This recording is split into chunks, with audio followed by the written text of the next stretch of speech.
The Emperor of Work begins with Conan. This video is purely for entertainment and does not infringe on copyrights or laws. The rights to the novel and image belong to the original author. We do not claim ownership.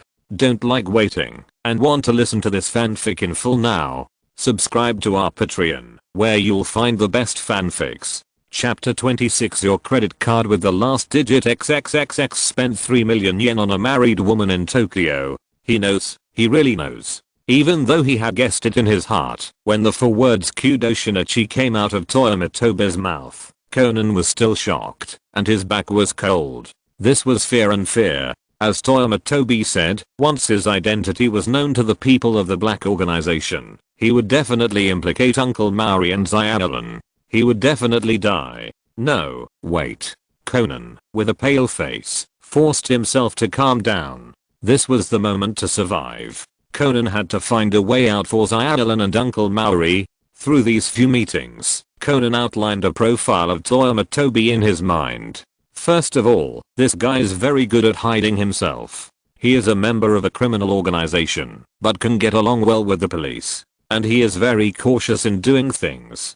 In the maple leaf gold coin incident, Toyama Tobi handled the matter very cleanly. He knew that he took the maple leaf gold coin, but had no evidence at all. Such a person will not be tricked out of his crime because of a few words from the detective. Even the gold coin that Toyama Tobi threw to him, Conan used simple tools to extract the fingerprints on it after he went back. In addition to his own fingerprints, Conan did not find anyone else's fingerprints on it. This means that before Toyama Tobi threw the gold coin to him, he had wiped the fingerprints on the gold coin clean. The last and most important point. This guy's absolutely a complete psychopath, and he likes to watch his prey being played with. As Toyama Tobi himself said, if one day Conan can't bring him any new ideas and fun, that's when Toyama Tobi reports Conan's true identity. If that's the case, Conan decided to make a last-ditch effort. What do you mean I won't die? Conan asked Toyama Tobi. Facing Conan's ability to force himself to calm down in this situation, Toyama Tobi nodded approvingly. To be honest, Conan is much better than many adults for being able to do this. But in this state, Conan still wants to ask himself questions. This guy doesn't think that the question and answer aura can also work on him, right? Sharp reasoning intuition. But why should I answer your question? Yuanshin Tobi crossed his legs and prepared to see how Conan would respond. Facing Yuanshin Tobi's questioning, Conan smiled confidently. Reasoning was what he was best at. You said it yourself. If I can bring you enough fun, I and the people around me can live forever. If I know more information, I think I should be able to bring you more fun. Hahaha, kid, what you said makes sense. You almost convinced me. Yuanshin Tobi blinked at Conan and continued with a look of trying harder. Even if you want to get some ordinary props and rewards in the game, you still need to complete tasks.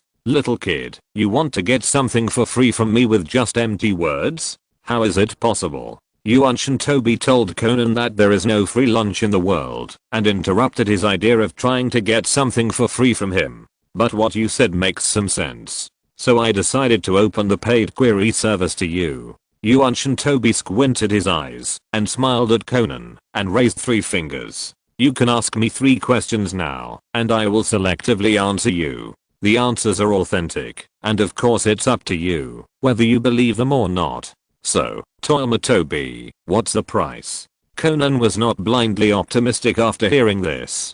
It was good to be qualified to ask questions. But if the price was something he couldn't afford, Conan would rather check it himself bit by bit. Toyama Tobi was surprised at Conan's growth. In the original book, Conan would probably start asking questions regardless of anything. Now he actually knew to ask himself the price first. Golden. No, it was Toyama Tobi who touched his chin and said to Conan, I'm actually a very vulgar person, so I decided to propose a vulgar price 1 million yen for each question, 3 million for 3 questions. How about it? Isn't it worth it? Conan breathed a sigh of relief after hearing this. He was glad that Toyama Tobi only asked for money. Although he was a detective just for his hobby and didn't charge commission fees, who made him have a good father. Before leaving Japan for the United States, the Kudo couple gave a credit card to Kudoshinichi for emergency use. He can afford the money. First question. Conan was about to ask a question when he was interrupted by Toyama Tobi. Toyama Tobi stared at Conan strangely for a long time and said, "What's the matter? Are you going to get something for free from me? If you want to ask questions, pay first. Otherwise, if you don't pay after asking questions, who can I ask for the bill if you run away? I'm afraid that you won't answer my questions after receiving the money." Conan did not hide his doubts about Toyama Tobi's credibility at all. Toyama Tobi nodded as a matter of course. There is such a risk, but this is a seller's market. If you don't want to ask, you can just leave, but if you want to ask, you have to pay first. Conan took out a black card from somewhere and said to Toyama Tobi sincerely, "I don't have that much cash, I can only swipe the card." Toyama Tobi took out a POS machine from somewhere. "What a coincidence, I happen to accept credit card payments here." Conan? After receiving a bill worth 3 million yen from Toyama Tobi, Conan finally began to ask questions in anticipation. "Can I ask questions now? The first question is, why do you say that I may not die?" "Because the drug they fed you is a drug that the organization has been developing. Other people who took the drug were judged to have died of natural causes. Only you not only did not die, but turned into an elementary school student. It shouldn't be difficult to analyze what this means, right? Rejuvenation." Conan muttered to himself, and then widened his eyes in shock. A drug used as a poison actually has the effect of rejuvenation. If they knew his true identity, they would not kill him on the spot, but would capture him and use him as a guinea pig. Or the kind of guinea pig that is so precious that it cannot die. Conan calmed himself down and asked, "Second question, is there an antidote for this drug?" Yuan Tobi had expected Conan's question. He spread his hands with regret. "Unfortunately, this drug has only been studied in one direction within the organization. That is to say, there is no antidote for this drug at present." Conan was disappointed when he heard this. He thought that he could get the antidote by finding that organization, but now it seems that the day when he becomes bigger is far away. Conan was silent for a long time before calming down his emotions. He slowly raised his head and looked at Yuan Tobi. Third question. Just when Conan asked the third question, the Kudo couple in the United States were awakened by a text message. The content of the text message made the couple ponder for a long time in bed. "Your credit card with the last number XXXX spent 3 million yen at Tokyo wife. Please check whether the order was paid by yourself. Tokyo wife doesn't sound like a serious place." Chapter 27. What kind of criminal organization would use the rice flour test paper and the Bihou secret paper as a pseudonym? Friends who often go to sex shops know that generally speaking, there are two types of names for sex shops in Japan. One is more subtle, such as amber, crystal, jade, which sound not very obvious, but are quite elegant. The other is more straightforward, such as Tokyo wife, Majiro student, and Chuo war doll. It is like hanging your own sign directly on the sign. Among them, it is worth mentioning that Majiro student is the most famous student of Majiro,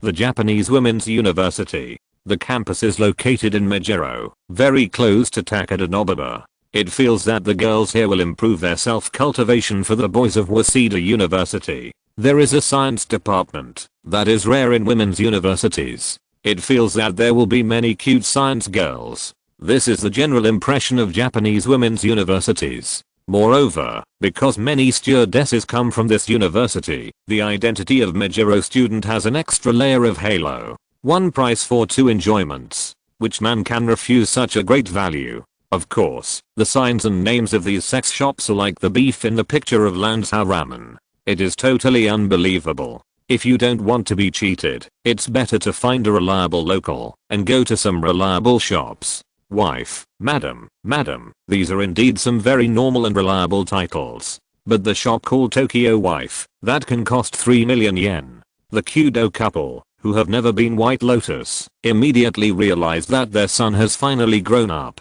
The romantic and suave Kudo Yusaku lamented the passing of time. Unexpectedly, in a blink of an eye, Shin-chan has reached the age of going to a custom shop. But as a mother, Kudo Yukiko, her heart is not as big as her husband. She can understand going to a custom shop. When boys reach high school age, at least 30% of their brains are dominated by hormones. But isn't Shin-chan's hobby a bit too strange? At a young age, he already understands the good of married women. How many hours are added to 3 million yen? According to the market price, a cough of about 20 minutes costs 16,000 yen, so 3 million yen can probably. I'm not good at math, can you help me calculate it? After a quick conversion, Yukiko Kudo was shocked. She was still waiting for Shinchan to give birth to a little Shinchan to play with. What if this time, the gun ran out of bullets? Yusaku, why don't we go back to Tokyo in a few days to see? Yusaku Kudo felt that what his wife said made sense. Now that Shinchan has grown up, it's time to teach him the next lesson in life. The name of this lesson is moderation. At this time, Conan didn't know that, because of a transatlantic text message, his parents were excitedly packing their luggage to celebrate his growing up. At this moment, Conan was still asking Toyama Tobi the third question. My third question is, what are the identities of the two men in black? Oh, I thought you could hold it this time. Toyama Tobi showed an expression of as expected. He knew that Conan would never give up this question with his obsession with Jin. But I think, being able to put this question at the end is at least a step forward for Conan. Toyama Tobi originally thought that Conan would first ask about the identities of Gin and vodka. The people who you found the illegal transaction in Dorobiga Paradise and the ones who knocked you out were all cadres of the organization. They are usually responsible for the action part, such as extortion, arson and murder. They have basically done all the crimes you can think of. It can be said that their lives are carried out in accordance with the criminal law. As for their identities, unfortunately, I'm just an ordinary member of the organization and do not know their identities. When Toyama Tobi said this, Conan's eyes changed directly. He thought Toyama Tobi was going to play rogue. He blackmailed him for this question. Toyama Tobi said that he was not a cadre, but just an ordinary member of the organization. Who would believe such a thing? Exclamation mark. If this guy's really an ordinary member of the organization, what is his reasoning? No more playing. Be a primary school student. If you are a primary school student, be a guinea pig. If you are a guinea pig. If Toyama Tobi can't even become an officer, this organization is either rotten to the core or so terrifying that it makes people unable to breathe. There are only these two possibilities. Okay, don't look at me like that. Although you spent 1 million yen on this problem, this money is far from enough. With your 1 million yen, I can at most tell you their code names. Conan thought it was okay as soon as he heard it. At least this time he knew the code names of the two men in black, right? If there is a chance in the future, Conan can still make targeted revenge. The key is in the future, and when there is a chance. Remember the gifts I brought when I went to the office last time? They are the code names of the two men in black. Hearing this, Conan was shocked. Conan was confused, and Conan even began to show an expression of doubting his life. Something is wrong. Why does Conan have this expression?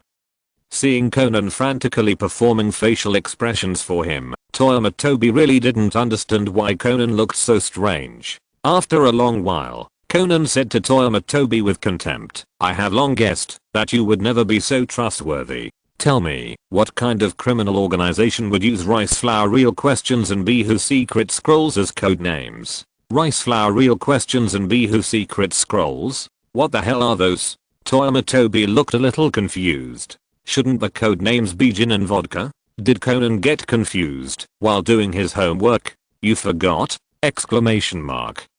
You actually forgot? Exclamation mark. Conan was filled with grief and indignation. The last time Toyama Tobi came to visit the office, in addition to bringing 2 bottles of good wine with special meanings to Malrika Goro, he also brought a lot of exercise books to Conan as apology gifts. From these gifts, it can be seen that Toyama Tobi has no apology at all, and even has the intention of doing it again next time. Although Toyama Tobi, who gave the gifts, has forgotten about this matter, Conan, who received the gifts, was really tortured. After all, it was Toyama Tobi's heart, even if Conan wanted to put the exercise book aside and sell it as scrap to make money in the future. But unfortunately, it was discovered by the Angel Ran. In order to ensure that Conan can keep up with the progress of Didin Primary School and develop in an all-round way in morality, intelligence, physical fitness, aesthetics, and labor, Whenever she has time, Xiaolin will watch Conan write the exercise book. As a primary school student with a guilty conscience, Conan naturally did not dare to do the small exercises freely, so he could only pretend to rack his brains while dealing with the outrageously simple exercise books. That feeling. After becoming smaller, Conan even thought for the first time in his life that the black-clad man who hit him with a club might as well have used a gun. Who would have thought that surviving would make him suffer even more every day? This kind of life is completely different from what Conan had imagined when he lived in Ohm's house. If you're listening to this novel on a channel other than Fanfic World, it means they downloaded and uploaded it without effort. We cordially invite you to visit our channel, Mundo Fanfic Novelos. There you'll find the original version of this story and you can explore many other novels of various genres. We're waiting for you to immerse yourself in a world of incredible novels. Chapter 28. And we in the same group? Looking at Conan's gnashing face and his resentful eyes, Toyama Tobi finally recalled the gift he gave to Conan, not counting the club. No way, no way. Can't someone really do homework under the supervision of an adult after becoming small? Can't there really be high school students who have to do many pages of elementary school exams every day and not be allowed to eat until they finish them? Can't there really be people who can do these questions but have to rack their brains to act like they are racking their brains? Conan's first half of his life, that is, the period of Kudo Shinichi, was a smooth journey. He has a father who is a world-class mystery novelist and a mother who is a world-class actress. His living conditions are so good that he doesn't have to worry about money at all. And he has a childhood sweetheart from kindergarten to high school. He has also found his interest, and he is very talented in this area. In the novel, this is a template of a child of destiny. It's a pity that Jin stick knocked Kudo Shinichi's life trajectory in another direction. After becoming smaller, Conan thought that his good days were coming soon. He had only imagined things like taking a bath, sleeping and living with Xiaolin in his mind. But what about the reality? He was doing his homework when Xiaolin was taking a bath, and he was suffering from insomnia when Xiaolin was sleeping. If he lived with Xiaolin, there was also a middle-aged greasy star-chasing uncle in the house. The worst thing was that he was targeted by a psychopath. Miserable. This was not just ordinary misery. If Toyama Tobi was Conan, he would have to take off his pants on the spot and write 7 words of misery on his thighs. Under normal circumstances, Toyama Tobi's conscience would definitely not be able to sympathize with Conan at this time, and he would even feel like laughing. Of course, even in abnormal circumstances, Toyama Tobi still wanted to laugh. But after all, he had received professional training, so he endured it. When he thought about how he sold these ambiguous useless information that Conan would know in the future to Conan for 3 million, Toyama Tobi just wanted to give Conan a good guy card. Feeling a little bit reluctant, Toyama Tobi was ready to squeeze Conan's labor force for the last time on this trip. So Toyama Tobi revealed the answer directly. It's not a gift for you, but a gift for Brother Maori. Those 2 bottles of wine.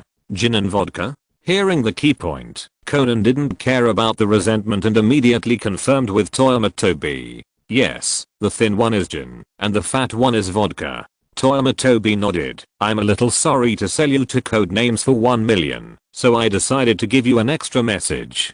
Toyama Tobi smiled slightly and leaned back in the chair. By the way, aren't you curious about why gin and vodka came to the Shinkansen? Conan heard the words and his eyes lit up. Are you willing to tell me? What will you do if I say I don't want to? I will pay you to buy this information. At first, Conan really didn't have a good way to deal with Toyama Tobi, but after spending 3 million this time, Conan found some ways to deal with Toyama Tobi in his normal state. Money makes the devil work. If you give enough money to Toyama Tobi, he can even create a ghost to work on the spot. No matter if the one who died was the one who paid, just say whether the ghost worked or not.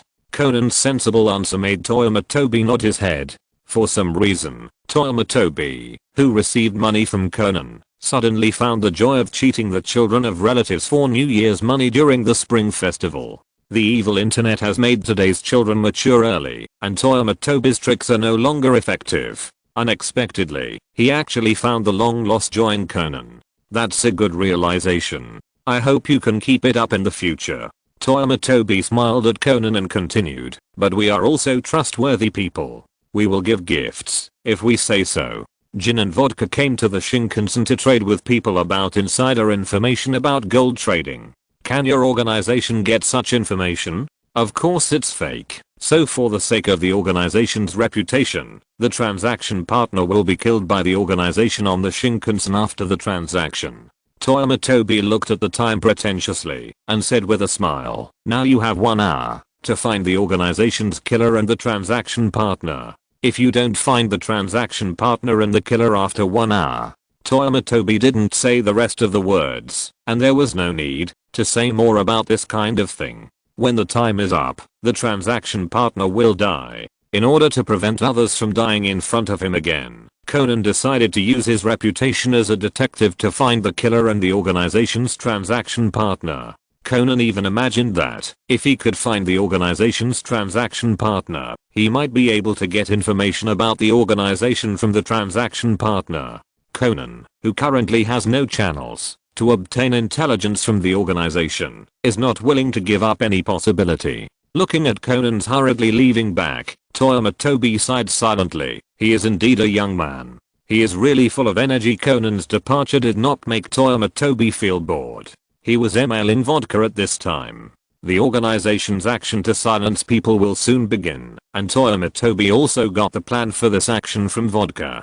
High-end business wars often use the simplest methods, and the methods used by the organization to save its reputation are also rough. As long as the deceived are killed, naturally no one will know that the organization has deceived people. The action plan designed by vodka can also be called simple. After Gin and vodka leave the Shinkansen, a peripheral member will get on the train from Nagoya station. Then take the sharp blade prepared by the organization on the train and kill the transaction object with a knife when it stops at the next station. Then take advantage of the chaos to escape.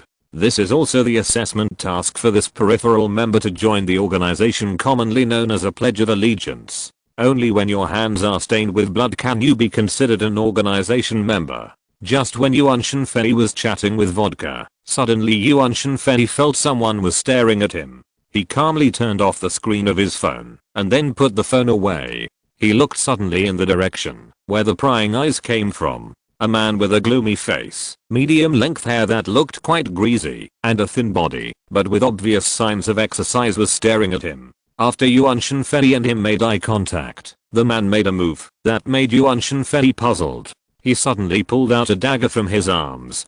People from the organization? Why would people from the organization target him? Shouldn't he kill the person he was trading with?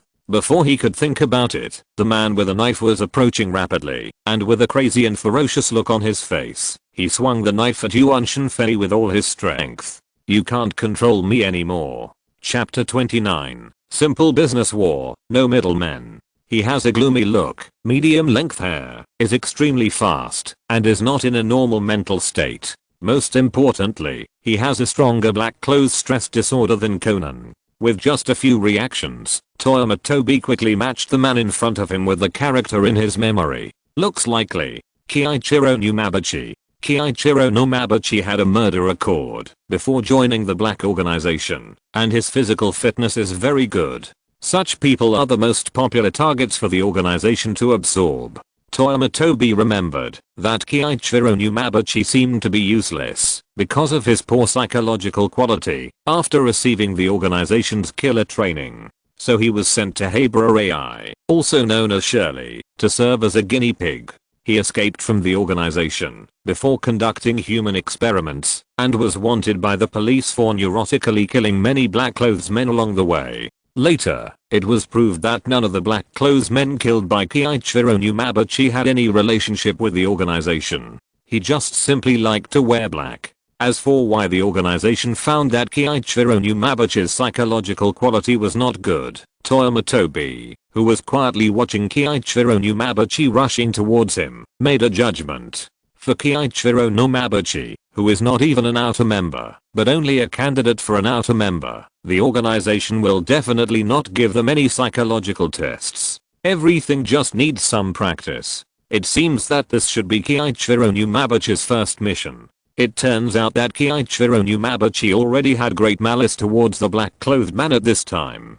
Toyama Tobi knew that Kiichiro Numabuchi was targeting him just by chance, who made him the only one wearing black in the whole carriage. Finding unlucky vodka, it's really a pitfall. At this moment, Toyama Tobi's resentment towards vodka was simply reaching the sky. You said you could find someone else to carry out this mission, but you had to find such a live treasure. Now Conan ran to the VIP area to find a killer and a trading partner. How could he find a killer? The killer now temporarily changed his target and came for himself. This feeling of working for Conan in vain made Toyama Tobi very uncomfortable. If he had known that the person who was carrying out the mission was such a thing, he just offered Conan a service to help catch the killer and he could get some money from Conan. Why not? Having lost millions, Toyama Tobi was very upset. Facing the cowardly Numabuchi Kiichiro who rushed towards him, Toyama Tobi's eyes were fierce. The folding knife that almost killed Conan appeared in Toyama Tobi's hand again, with a cold light looming, waiting for Numabuchi Kiichiro to rush in front of him.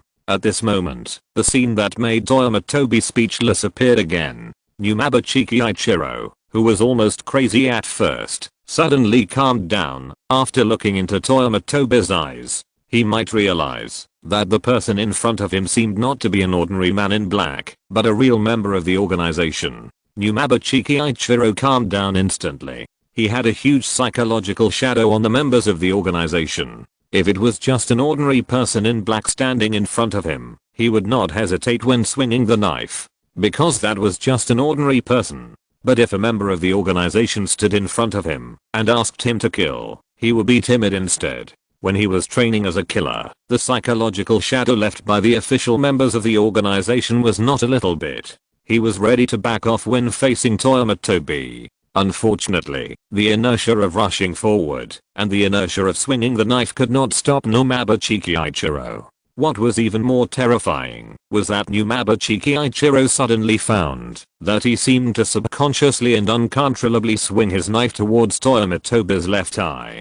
This time, the swinging action of the knife was simply the peak of his debut. He had never swung such a precise knife during combat training. If he could show such talent in training, how could he be sent out to do such a cannon fodder task? Facing this extraordinary swing of the knife by Numabuchi Kiichiro, Toyama Tobi was not only not panicked, but even wanted to laugh. Originally, he thought that the buff that the attacker in the one-eyed detective would involuntarily attack his left eye was negative, but after using it, he found that it was not always the case. After so many practices of Toyama Tobi, he found that once these attackers were controlled by instinct to only choose his left eye to attack, it was not an ordinary easy task for him. Normally, whether it is fighting or fighting with weapons, ordinary people need to defend too many areas and too wide. In order to make a choice, all unknown parts that do not lose combat effectiveness will be selectively abandoned. For Toyama Tobi, with the buff of one-eyed detective, he only needs to pay attention to the attacks on his left eye most of the time.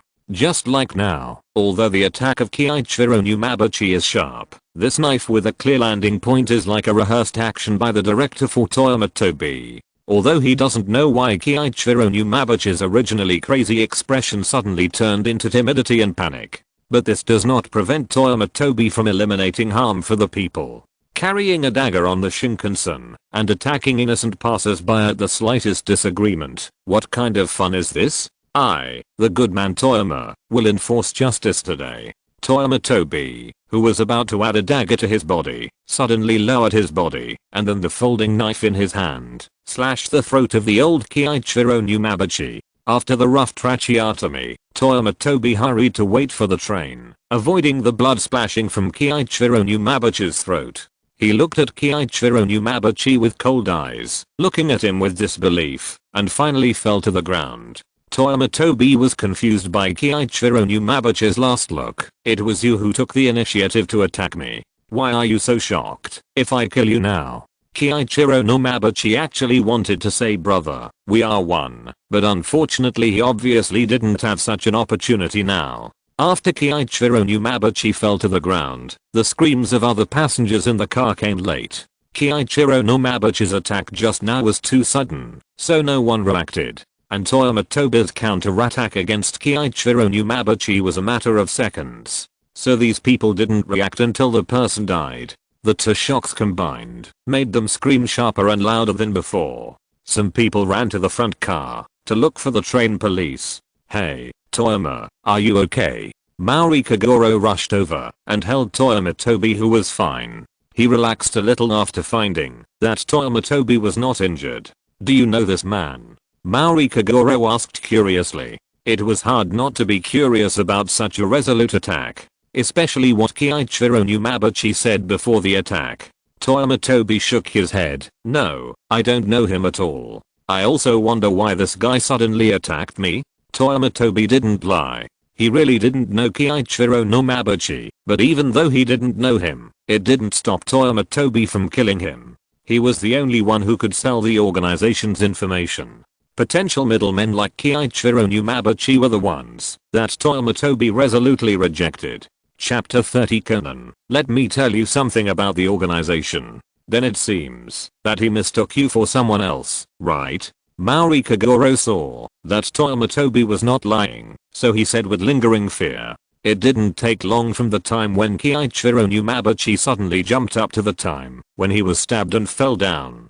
Fortunately, Toyama Tobi reacted quickly. Otherwise, this death would be really unfair. Even if he was injured, it would not be worth it. The above is a true portrayal of Maori Kagoro's heart. When Toyama Tobi heard what Maori Kagoro said, his eyes fixed. From this casual remark of Maori Kagoro, Toyama Tobi realized that Maori Kagoro might act very confused and unbearable at ordinary times. But this old man has something on him. When ordinary people encounter this situation and confirm that Toyama Tobi does not know Kiichiro Numabuchi, shouldn't their first reaction be that they have encountered a random murder case? But Maori Kagoro's first reaction was that Kiichiro Numabuchi mistook Toyama Tobi for someone else. This argument seems to be inferred based on Kiichiro Numabuchi's performance just now. It has been a while since Kiichiro Numabuchi collapsed. The train attendant on the Shinkansen was called by passengers. He tried to comfort Toyama Tobi while suppressing his nausea. This made Toyama Tobi very helpless. He originally wanted to say, "Oba-san, if you are too scared or uncomfortable, don't stay here. If you are like this, I have to find a way to comfort you." Who of us was attacked? The attendant was also helpless. She didn't want to stay here, but Toyama Tobi was attacked on the Shinkansen. Before the train police arrived, she had to calm the passenger's mental state. But if she continued to stay in this place, Toyama Tobi's mental state would be stable, as if nothing had happened. She would collapse first. Not everyone can get excited when seeing a corpse. Most ordinary people will still be afraid when they should be afraid. Not to mention a corpse like Kiichiro Numabuchi whose throat was cut with a knife. The attendant kept cursing the train police on the Shinkansen for not doing their job. Such a big thing happened, and they hadn't arrived yet. The Shinkansen police also had a hard time.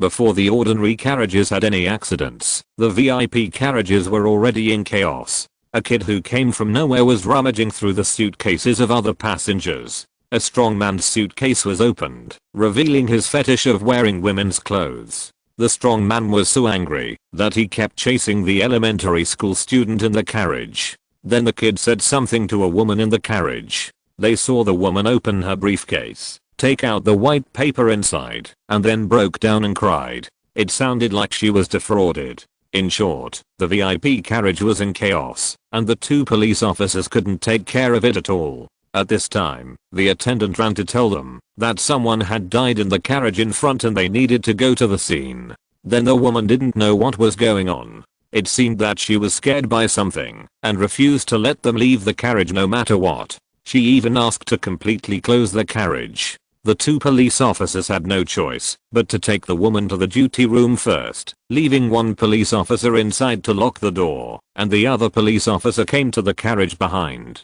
Conan followed the conductor back to the ordinary car, and as soon as he entered, he saw Kiichiro Numabuchi lying on the ground.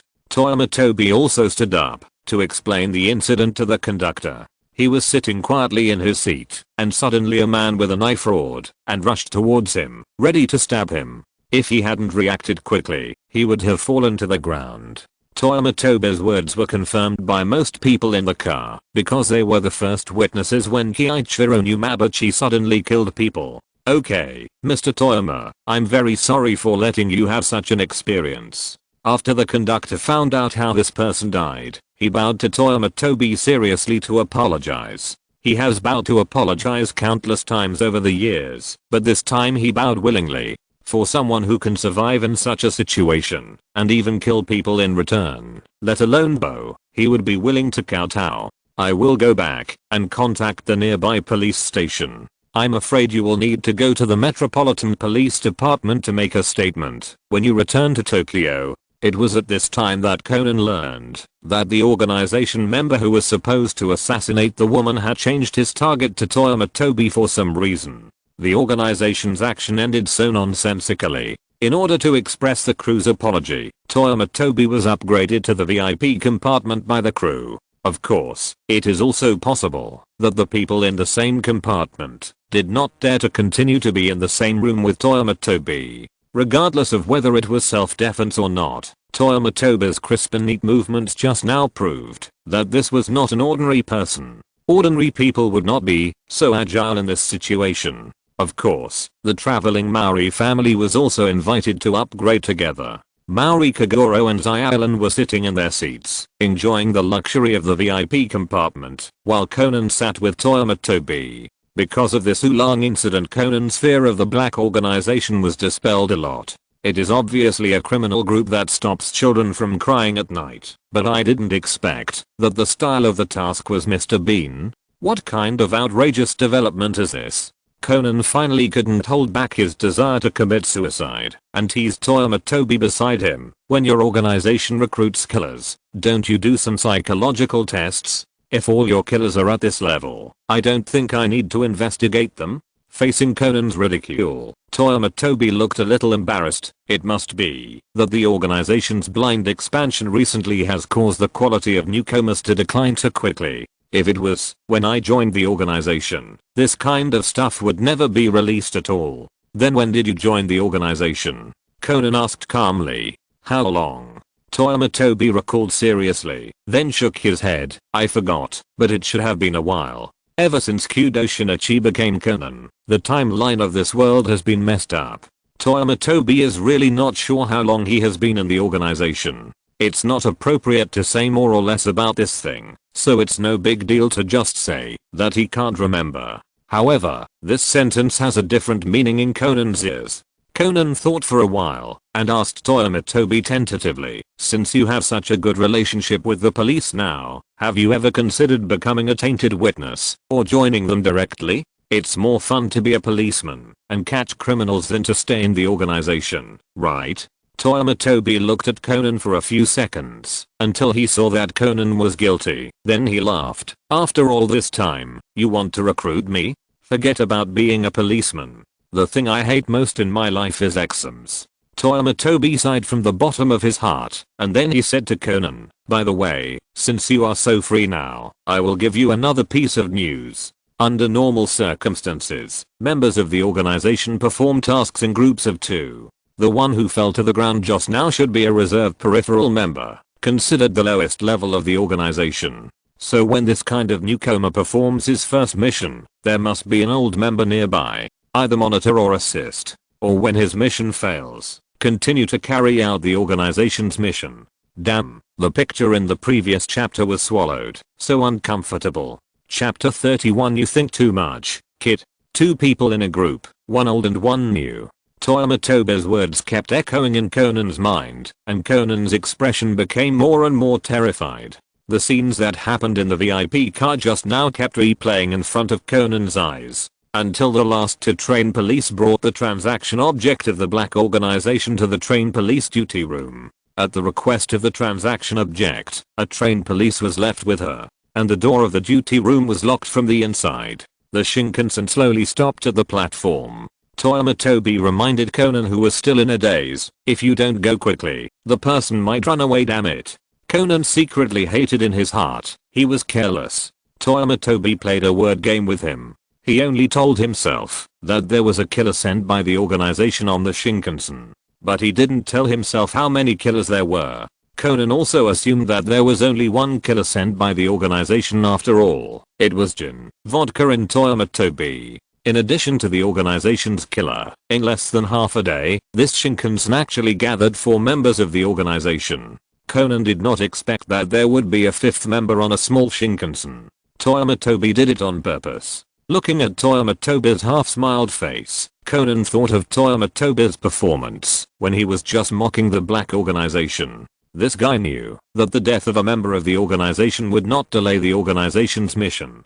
Toyama Tobi was not sure how to laugh at him in his heart just now, but now is not the time to think about such things. Conan suddenly rushed out of the VIP car and hurried to the guard duty room in the back car. The Shinkansen was approaching the platform and slowly stopped. In the 3 to 5 minutes, when the Shinkansen stopped at the platform and the door was not opened, it was the last chance for Conan to find the killer.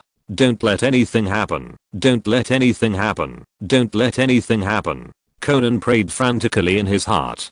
Through his conversation with Toyama Tobi just now, he deduced that even Toyama Tobi did not know the identity of another member of the organization. This means that the guard who was locked up with the transaction object is not necessarily a member of the organization. Finally, Conan rushed to the police duty room before the train stopped at the platform. Looking at the door of the duty room that was still locked, Conan showed a solemn expression. Dong dong dong dong dong dong. Conan knocked on the door of the duty room vigorously, and the knocking sound even attracted the nearby attendants. But unfortunately, there was no movement in the duty room. Little brother, what's wrong? You can't enter and leave this room at will. This world is a world that values appearance after all. The same naughty child's behavior. Conan's beautiful and cute appearance did make the attendant more patient. That sister, I have something important to find the police uncle, but I knocked on the door for a long time and no one inside responded.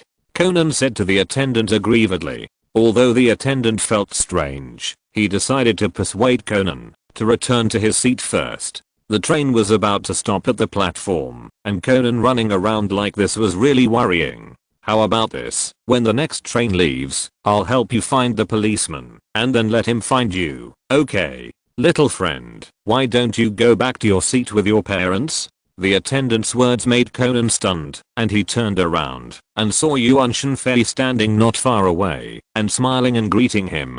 Just now Xiaolan wanted to take you back, but I stopped her. How about it? Isn't my helpful spirit very touching? Yuan Shenfei said, and looked at the attendant again. This child can't lie. He is so anxious, probably because he really has something urgent to see the policeman. By the way, I remember there is a policeman and a passenger in this duty room. They didn't respond to such loud knocks on the door.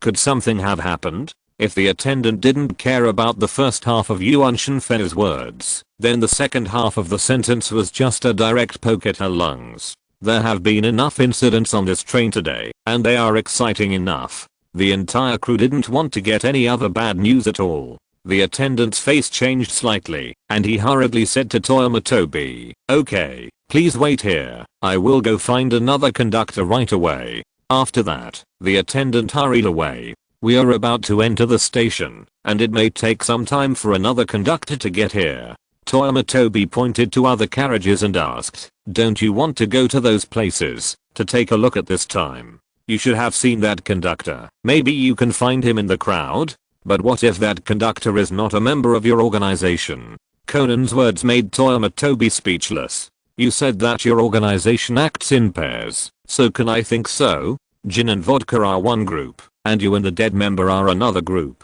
One group is responsible for trading, and the other group is responsible for silencing. I just don't know what went wrong. That member actually set the target of assassination on you. 2 white lights reflected on Conan's lens. The newcomer's mission is not completed, and the old staff needs to finish it. You are the member of the organization responsible for finishing it.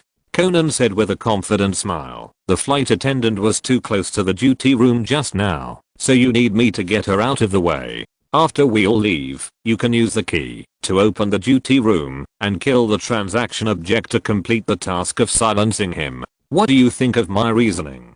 The wonderful reasoning made Yuan Shenfei applaud involuntarily. It's a wonderful reasoning. But how to explain that there has been no movement inside until now? Then I'm afraid you used some method to let them sleep in the duty room and create the illusion of an accident. Conan was very confident. This was the possibility that he deduced, based on Yuan Shenfei's profile that best matched Yuan Shenfei's behavioral logic. It was also his inference and judgment, based on Yuan Shenfei's series of behaviors just now. There was only one thing. He had no evidence.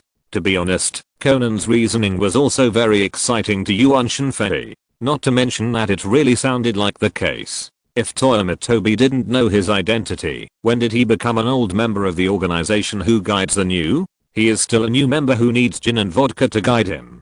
It seems that you are very confident in your reasoning, Conan. Toyama Tobi looked like he wanted to fight back. Aren't you afraid that your reasoning is wrong? Of course I'm afraid. So do you want to take action? There is not much time left for you, and if the members of your organization fail to complete the tasks assigned, they should be severely punished, right? Chapter 32. Be careful and don't mess it up all at once. Then let's see if your reasoning is correct. Yuan Shenfei half leaned on the carriage and stared at Conan. Conan also stared at Yuan Shenfei intently. If Yuan Shenfei was really the killer responsible for the aftermath this time, the last few minutes before the train arrived at the station would be the most intense moment of the psychological game between the two. Unfortunately, Yuan Shenfei was not.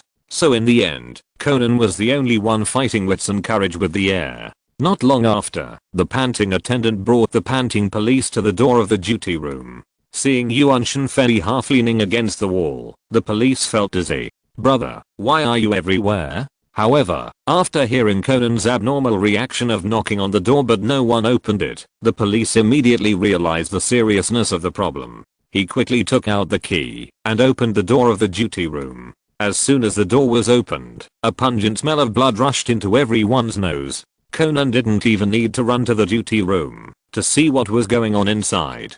The person who had traded with the organization died tragically in the duty room, and there was also a set of police uniforms scattered in the duty room. The train attendant who was supposed to be in the duty room protecting the woman was not in the room at all. Only 2 train attendants had the key to the duty room. It was obvious that the woman in the room was killed by another train attendant, and then she changed her uniform and mixed in with the passengers who were about to get off the train. The train slowly stopped at the platform, and a group of passengers getting off the Shinkansen left the door one after another. At this moment, even if the train attendant wanted to stop the train urgently, it was too late.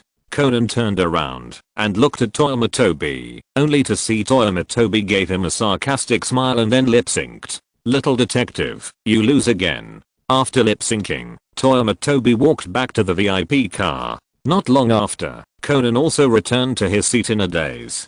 Toyama Tobi thought that Conan would question him excitedly after he came back, and he had even thought of refuting Conan. But this time Conan was very quiet as an introverted child. This state continued until the train was about to reach their destination. Conan looked up and asked Toyama Tobi, is a human life so insignificant in your eyes? Toyama Tobi carefully looked at Conan in front of him. The state of this overdue elementary school student was not depressed, crazy, or hysterical before collapse. Instead, he was confused. Conan originally thought that the confrontation with his life was so naive. Although he was used to seeing various murder scenes and had seen many fresh or not fresh corpses, but he actually did not have a specific understanding of the meaning of life. The so-called belief of risking his own life to ensure the safety of Mauri Kagoro and Xiaolan and to bring Toyama Tobi to justice looked more like a joke after Toyama Tobi's behavior today. Most of the criminals and murderers that Conan had seen were smart enough to set up various scenes after killing people. Then they would come back obediently when the police called them. Then let these detectives search the scene, find the evidence they left at the scene, and finally make a wonderful reasoning. After the reasoning, the murderer knelt down obediently to repent and reflect on his behavior. He was taken back to the police station in tears. This is the bad guy that Conan or Kudo Shinichi face every day. And Conan is also good at dealing with this kind of bad guy who is still spinning within the rules. Now the appearance of Toyama Tobi has opened the door to a new world for Conan. Not all criminals will follow their detective habits. Not all criminals are so rules. Toyama Tobi used a living life today to tell Conan that conventional detective methods will not work on him. Toyama Tobi even has the ability to flip the table. Conan has never encountered such an opponent who does not play by the rules and whose thinking is completely different from that of normal people. In the face of Toyama Tobi's recklessness, Conan's confusion is understandable. Toyama Tobi realized that the intensity he had given Conan during this period seemed to be a bit too great. This child is a little bit played now. However, Toyama Tobi obviously has his own unique way of comforting. In the face of Conan's confusion, Toyama Tobi showed a Jin-style sneer. What, little detective, you can't stand, just because of a life, decided to give up our game? Why don't you come back to the organization with me after we return to Tokyo and serve as my promotion? In view of your cooperation, I can spare Maori Kagoro and your childhood sweetheart Maori Ran. How about it? Toyama Tobi's words were like a wake-up call that woke Conan up from his confusion instantly. How could he just give up when it came to Xyanalan? Exclamation mark. You guy, sooner or later I will catch you with my own hands, Conan said seriously to Toyama Tobi. Then I'll wait for that day to come. Toyama Tobi laughed and didn't take it seriously. In this world, Conan is making progress, but will Toyama Tobi stay where he is? Toyama Tobi, who has the social animal plugin, will only evolve faster than Conan. When Conan can really uproot the black organization one day, maybe Toyama Tobi will become the boss of the red team. Surprised or not, the final boss of the black and red teams is me, Toyama Tobi. After arriving at the destination, Toyama Tobi declined the invitation of Maori Kagoro and returned to Tokyo after playing there for a few days. Of course, after getting off the train, Toyama Tobi did not forget to send an email to Vodka to complain to him why the peripheral members of the organization suddenly killed him. After getting a promise of compensation from Vodka, he gave up. He only thought that he was unlucky to meet a weirdo like Numabuchi Ichiro. Fortunately, the death of Numabuchi Ichiro did not affect Toyama Tobi's playing with Conan. During the days when Toyama Tobi was not in Bika Town, Conan really began to show his side of the god of death. 2 cases in 3 days, one of which was that Conan arrived in time to rescue the son of a doctor from a middle-aged man who had lost his son. Another one was to add a few bloodstains to the party scene attended by Maori Ran on Valentine's Day. The sleeping Kagoro also stepped onto the big stage of Bika for the first time, which also foreshadowed the successful opening of Conan's sinful life. After having a great time in other places, Toyama Tobi finally decided to return to Tokyo. Toyama Tobi got off at Bika Station and picked up the car in the parking lot. The first thing he did when he returned to Bika Town was to report to Maori Kagoro's office. It has nothing to do with the development of the plot. The main reason is that Toyama Tobi really thinks that Maori is a good drinking buddy. He is humorous and generous and will perform for him after drinking too much. I really miss Toyama Tobi after not seeing him for a few days. Carrying a bag of beer, Toyama Tobi rushed to the door at lunchtime. As soon as he entered the office, he saw Maori Kagoro looking at him as if he had been pardoned and saw a savior. Brother Toyama, you are here. I missed you so much. Teacher Feng, is that you? Did you also travel to Conan to appear on the Spring Festival Gala? Chapter 33. Listen to me, you need to practice raising children. Although Toyama Tobi and Maori Kagoro hit it off right away, they were like-minded and in cahoots with each other. But Toyama Tobi didn't think he was more attractive than the charming proprietress of the izakaya, the glamorous female bartender, and the young and beautiful lady of the nightclub. Maori Kagoro's melodious voice of brother made Toyama Tobi smell a hint of trouble. So he turned around and left. But as soon as Toyama Tobi turned around, he felt his calf sink. He lowered his head and found that Conan used a trick of old tree roots to hang himself firmly on Toyama Tobi's leg. Conan, are you learning this move for me?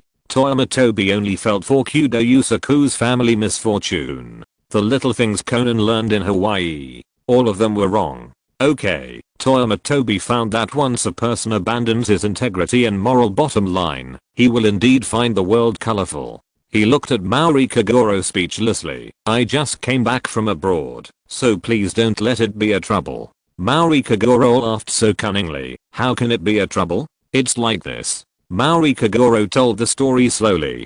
Just now, Xiaolan saw the urban legend of the moving armor in the Beaker Art Museum in the newspaper. Xiaolan, who is both naive and playful, was immediately attracted. Xiaolan has always been afraid of these ghosts and gods, but she is very curious about this aspect. So she could only choose to catch the two useless men at home to accompany her. But Maori Kagoro had an appointment to play Imagine with someone today and was about to follow Conan's ridicule at the time. Then he found that Xiaolan had lightly broken a corner of his desk. The two useless men immediately became like two chickens with their necks pinched and said nothing. At this time, Toyama Tobi came to the office. What was this to Maori Kagoro? This is the Tokyo Hubeoi who saved him from the water and fire, the timely rain of rice flowers. Don't say that calling Yuanshin brother, just calling him brother is also fine to hang the apricot yellow flag of justice in the office. Yeah, Toyama Tobi and Maori Kagoro kept saying yeah to each other for a long time, and finally Toyama Tobi said to Maori speechlessly, Brother Maori, if I understand correctly, you are going to let me help you take care of the child? That's right. But how old am I? I have no experience at all. Well, we two brothers don't care about that. Maori Kagoro said it so heroically. Listen to me, your brother, about taking care of children. Anyway, you have to learn it sooner or later. Why not practice from now on? The children are ready. Conan is too naughty. I can't take care of him at all. You don't have to take care of that kid. He's staying in our house anyway. As long as he's not lost, it's okay. Then Xiaolan is a little over the standard for a child, right? Hey, if it's a child at first, it would be a bit too difficult. Xiaolan is very worry-free at this age, just right for practicing. Maori Kagoro said earnestly, while hugging Toyama Tobi's shoulders with an expression that said, you're right to listen to me, I'm an experienced person. Toyama Tobi felt it was ridiculous. Big brother, do you want to listen to what you are saying? Xiaolan felt her cheeks burning. She was on the verge of exploding in anger. When Toyama Tobi and Maori Kagoro were drinking to their heart's content, they almost cut off a chicken's head and burned yellow paper to swear brotherhood. Fortunately, she persuaded them to stop. She was afraid that her father would give her an uncle. As a result, she stopped them when they were drunk. Now they are both sober, and she has become a child who needs to be taken care of. If it were normal, Xiaolan would have stopped this unreliable father who was not sure about his mouth. But she really wanted to explore the urban legend of the moving armor, Conan. Although she had some doubts before, after observing for a few days, it is indeed an ordinary child. At most, he looks a bit like Shinichi. If a child really encounters a ghost, throwing it out as a hidden weapon may not cause any harm. So an adult is still needed to follow. Since I can't rely on my unreliable old father, I can only rely on Uncle Yuanshin. Don't worry, brother, you can help me take care of the children this time. I will never treat you unfairly. Maori Kagoro said to Yuanshin Tobi mysteriously, and lowered his voice very low. I recently found a great store. How great is it? It's great because. The two whispered for a while, and finally reached a dirty deal that only belonged to adults. After a whisper, Yuanshin Tobi patted his chest righteously. Brother Maori, don't worry, Xiaolan will definitely be handed over to me. If a yellow-haired man riding a ghost fire appears next to Xiaolan, I will definitely tell him to relax. Dizziness is normal. Ha ha ha ha. Brother Yuanshin, you are the most reliable. In this way, Maori Kagoro put on his clothes and left as soon as he found the buyer, for fear that he would be dragged back by his daughter a second later. Asking a person who likes playing mahjong, betting on horses, and playing ping pong to visit an art museum is as tormenting as asking a person who likes reading novels to put down a half-finished book to do calculus. After Maori Kagoro left, Toyama Tobi adjusted his collar and said to Xiaolan in the tone of an old father, Xiaolan, where did you say you were going to play? Facing the pretentious Toyama Tobi, Maori Ran couldn't bear to look directly at her, but still replied, the Beaker Art Museum. The Beaker Art Museum. I heard that it seems to be closing soon. Let's hurry while it opens. Toyama Tobi said this according to his memory, and then was stunned. Toyama Tobi suddenly felt that this sentence was familiar. Who mentioned this place to him 2 days ago? The three left the office and prepared to go to the Beaker Art Museum. Upstairs, Maori-ran locked the door on the second floor, and Toyama Tobi and Conan went downstairs first. While waiting for Maori-ran, Toyama Tobi asked Conan curiously, "I said that Maori brother kept me here just now, so that I can help him take care of the children, so that he can go and play mahjong. Why did you hug my calf just now?" Conan's height is a mystery. Anyway, Conan can only hug Toyama Tobi's calf at most. Conan was also uncomfortable with Toyama Tobi's question. How did he know that Maori Kagoro was planning this? He hugged Toyama Tobi and didn't let him go just now purely out of rebellious psychology. The more you want to leave, the more I won't let you go. Who knew that his behavior was actually inviting a wolf into the house? Looking at Conan's uncomfortable expression, Toyama Tobi suddenly laughed and said meaningfully, "For some specific girls, taking them to the art museum is actually a good way to get closer. If Kudo Shinichi doesn't show up, can I take advantage of the opportunity? Anyway, Brother Maori and Uncle Maori are just a matter of address." As soon as the voice fell, Toyama Tobi saw a emerald green word green appear on Conan's head for a while, and then a big word danger appeared. Red and green. That's so lively. Chapter 34 Brother, learn something. I was careless. Conan felt that he was careless. He thought that Toyama Tobi frequently went in and out of the Maori detective agency because he was interested in him. I didn't expect that this bastard was also interested in Xylan. Conan felt dizzy, as if he had just been diagnosed with incompetence in the hospital today. Then someone said to his wife in front of him, "Madam, I like you so much. How sour and how minotaur." The passive skill of the East Asian Jealous King, Jealousy Wave, was activated immediately, and he was ready to tell Xylan that Toyama Tobi had bad intentions. But just as Conan was about to act, he stopped.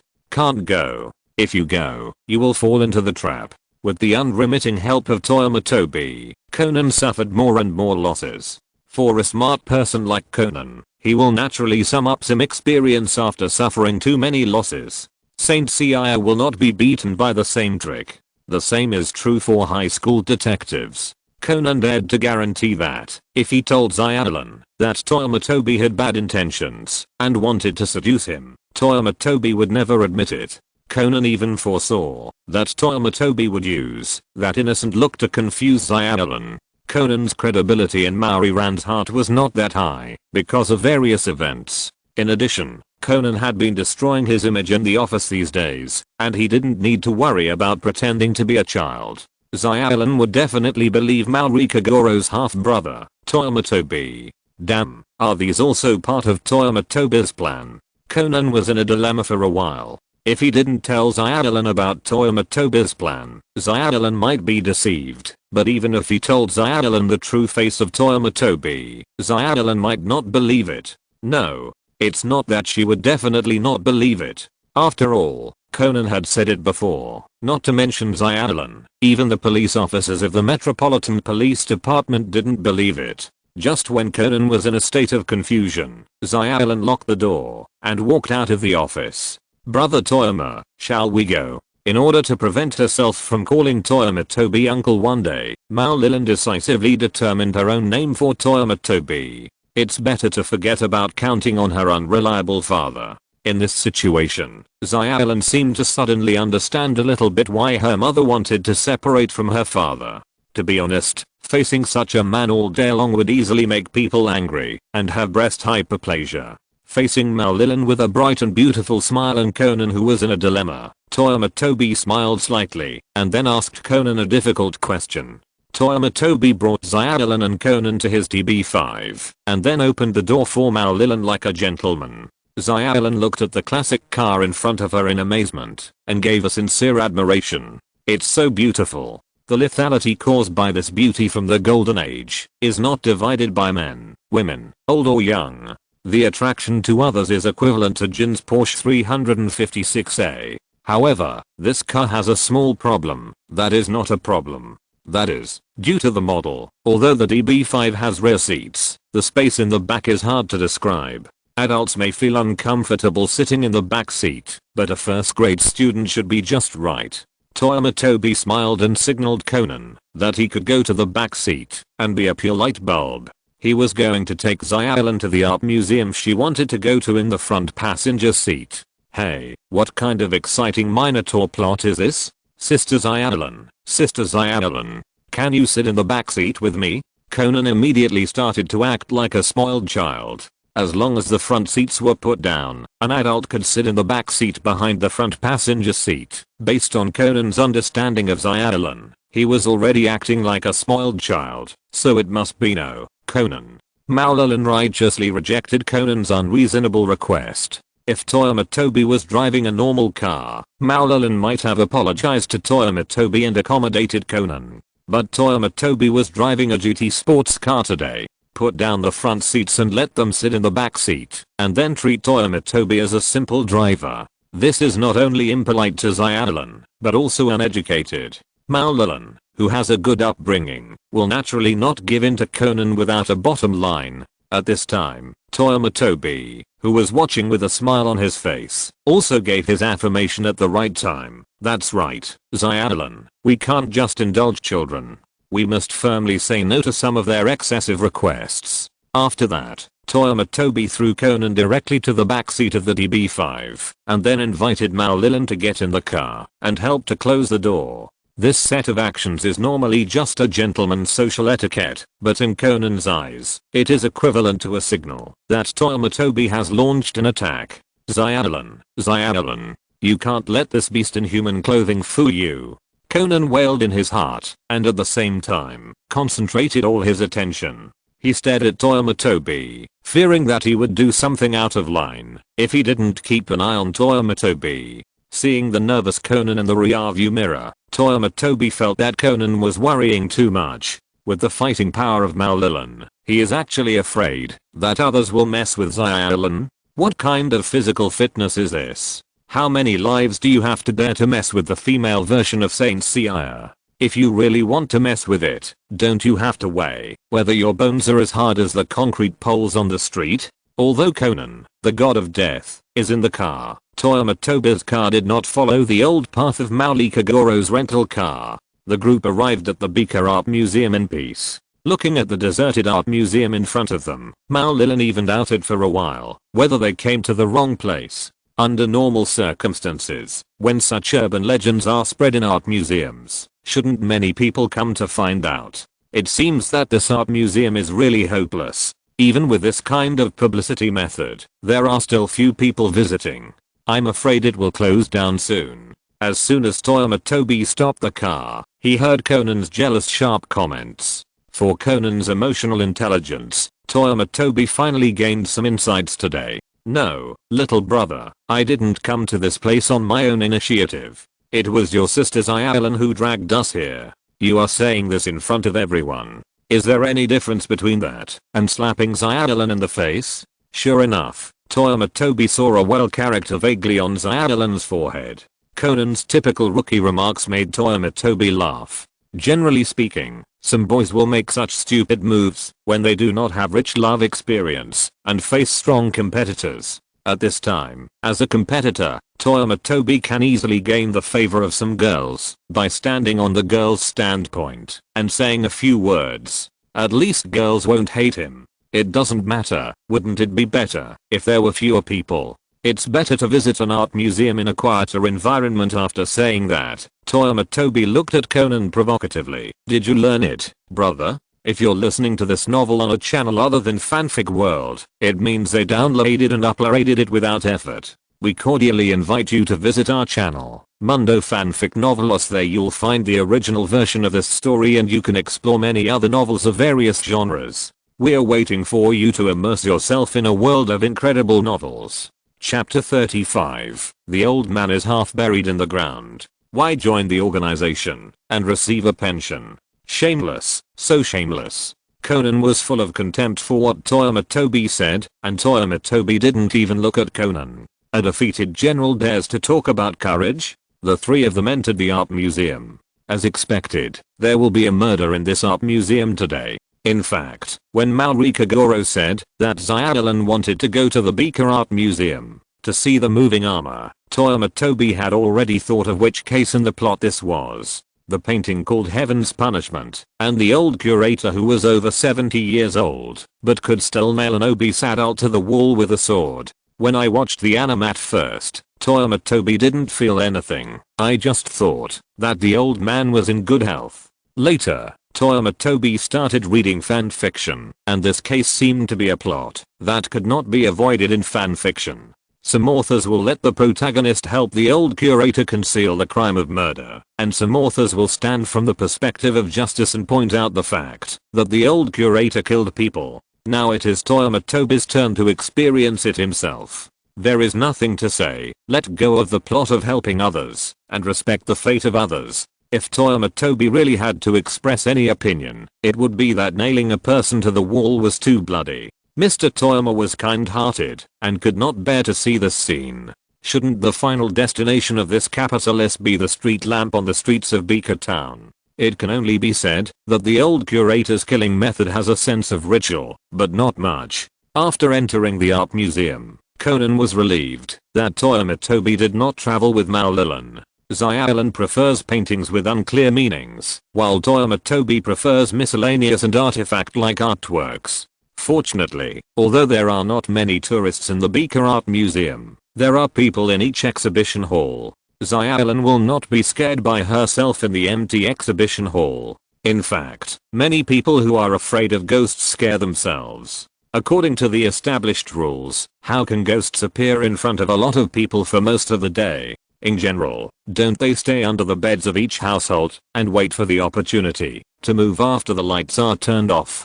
Don't look under the bed. When Toyama Tobi was admiring the medieval sword in front of him, he suddenly felt someone walking behind him. He turned around and found that he saw a familiar face. Old sir? The old man with a long beard and beautiful beard who was standing behind him and looking at him with a smile. Seeing Toyama Tobi turn around, the old man waved his hand with a smile. I'm just an old man with half of my body buried in the ground. What kind of old sir is that? I haven't asked yet. My surname is Achiri, and I'm the director of the Beaker Museum. Achiri, Director Achiri? Exclamation mark. Repeating Director Achiri's surname in his mind, Toyama Tobi suddenly realized. He said that, when he was in the Tokyo Museum, he saw Director Achiri's appearance, and he was a little familiar. Although when Toyama Tobi saw this episode, Beaker's old swordsman left a deep impression on him. But as he got older, the image of Director Achiri gradually blurred in Toyama Tobi's mind. Later, the deepest impressions were all left by fanfiction, just like some anime, which relied on clips and fanfiction to complete the plot. At that time, novels were not like now, where you can insert pictures anytime and anywhere, to let readers understand what the author thinks. Although the memory of the text is deep, the touching anime image at the time has long been blurred in Toyama Tobi's mind. Conan has thousands of supporting roles, and it is really hard to remember this murderer who only appeared in one episode in the early stage. So you are the curator here. Haha, no wonder you recommended me to visit here that day. Toyama Tobi smiled and looked at the rice flower swordsman in front of him. Today, Director Achiri wore a black suit. The whole person looked solemn and heavy. Hearing Toyama Tobi's words, Director Achiri also laughed. Although there is some suspicion of self-promotion, the collection here is indeed not inferior to the Taodao Art Museum, right? Indeed, these collections are indeed different from those of the Taodao Art Museum. Looking at this whole room of medieval Western weapons, Toyama Tobi expressed sincere admiration. Whether it is a boy or a man, there is no resistance to such a long and straight thing. This is something engraved deep in the genes. Even if it is just a stick, it has great attraction to men. Toyama Tobi and Director Achiri were talking happily. This scene fell into the eyes of Conan, who followed Xiaolan to meet Toyama Tobi. The black clothes on Director Achiri instantly put Conan on alert. Director Achiri in black and Toyama Tobi in black stood together. This is clearly a duo of the Black Organization. It must be said that in the Shinkansen incident, Toyama Tobi left a deep enough impression on Conan. After this incident, Conan is now a little nervous. On weekdays, when he sees people wearing black clothes, and in groups of two on the street, he thinks of Toyama Tobi's words, two people go together. He knows that, no matter how big the Black Organization is, it is not possible to fill the streets with their people. But the inertia of thinking makes Conan unable to help but doubt them. Now, wearing black clothes is suspicious enough in Conan's place, and now he is talking happily with Toyama Tobi. Are these two guys discussing some criminal activities? Conan hurriedly pulled Xyadalan closer to the two people, who were chatting, to hear what they were talking about. Unfortunately, the two of them were too conspicuous, and were seen by Toyama Tobi as soon as they came over. So Toyama Tobi waved to Xyadalan, and when Xyadalan came to her side, she introduced to Director Ichiri. This is the daughter of a friend of mine. Today, she wants to visit here. This is the kid who lives in my friend's house. Conan couldn't help but curl his lips when he heard Toyama Tobi's introduction. No wonder Toyama Tobi and Maori Kagoro have a good relationship. The two people said exactly the same words when introducing him. Hello.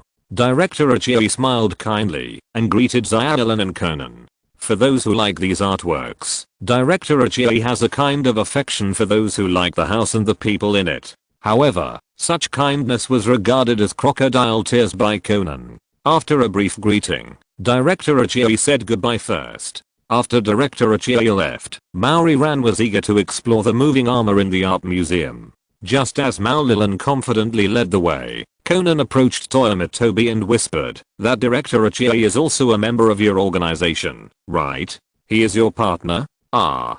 Conan's question really made Toyama Tobi unable to hold back. He actually said that Director Ichiri was a member of the organization. Little boy, do you want to listen to what you are talking about? Why does the organization want an old man in his 70s? Are they going to take him in and retire him on the spot and give him a pension? Toyama Tobi dared to guarantee that if the organization really did this, the Tokyo branch of the black organization would be overcrowded the next day. The old men who signed up to organize this criminal group had to line up from Bika Town to Hado Town.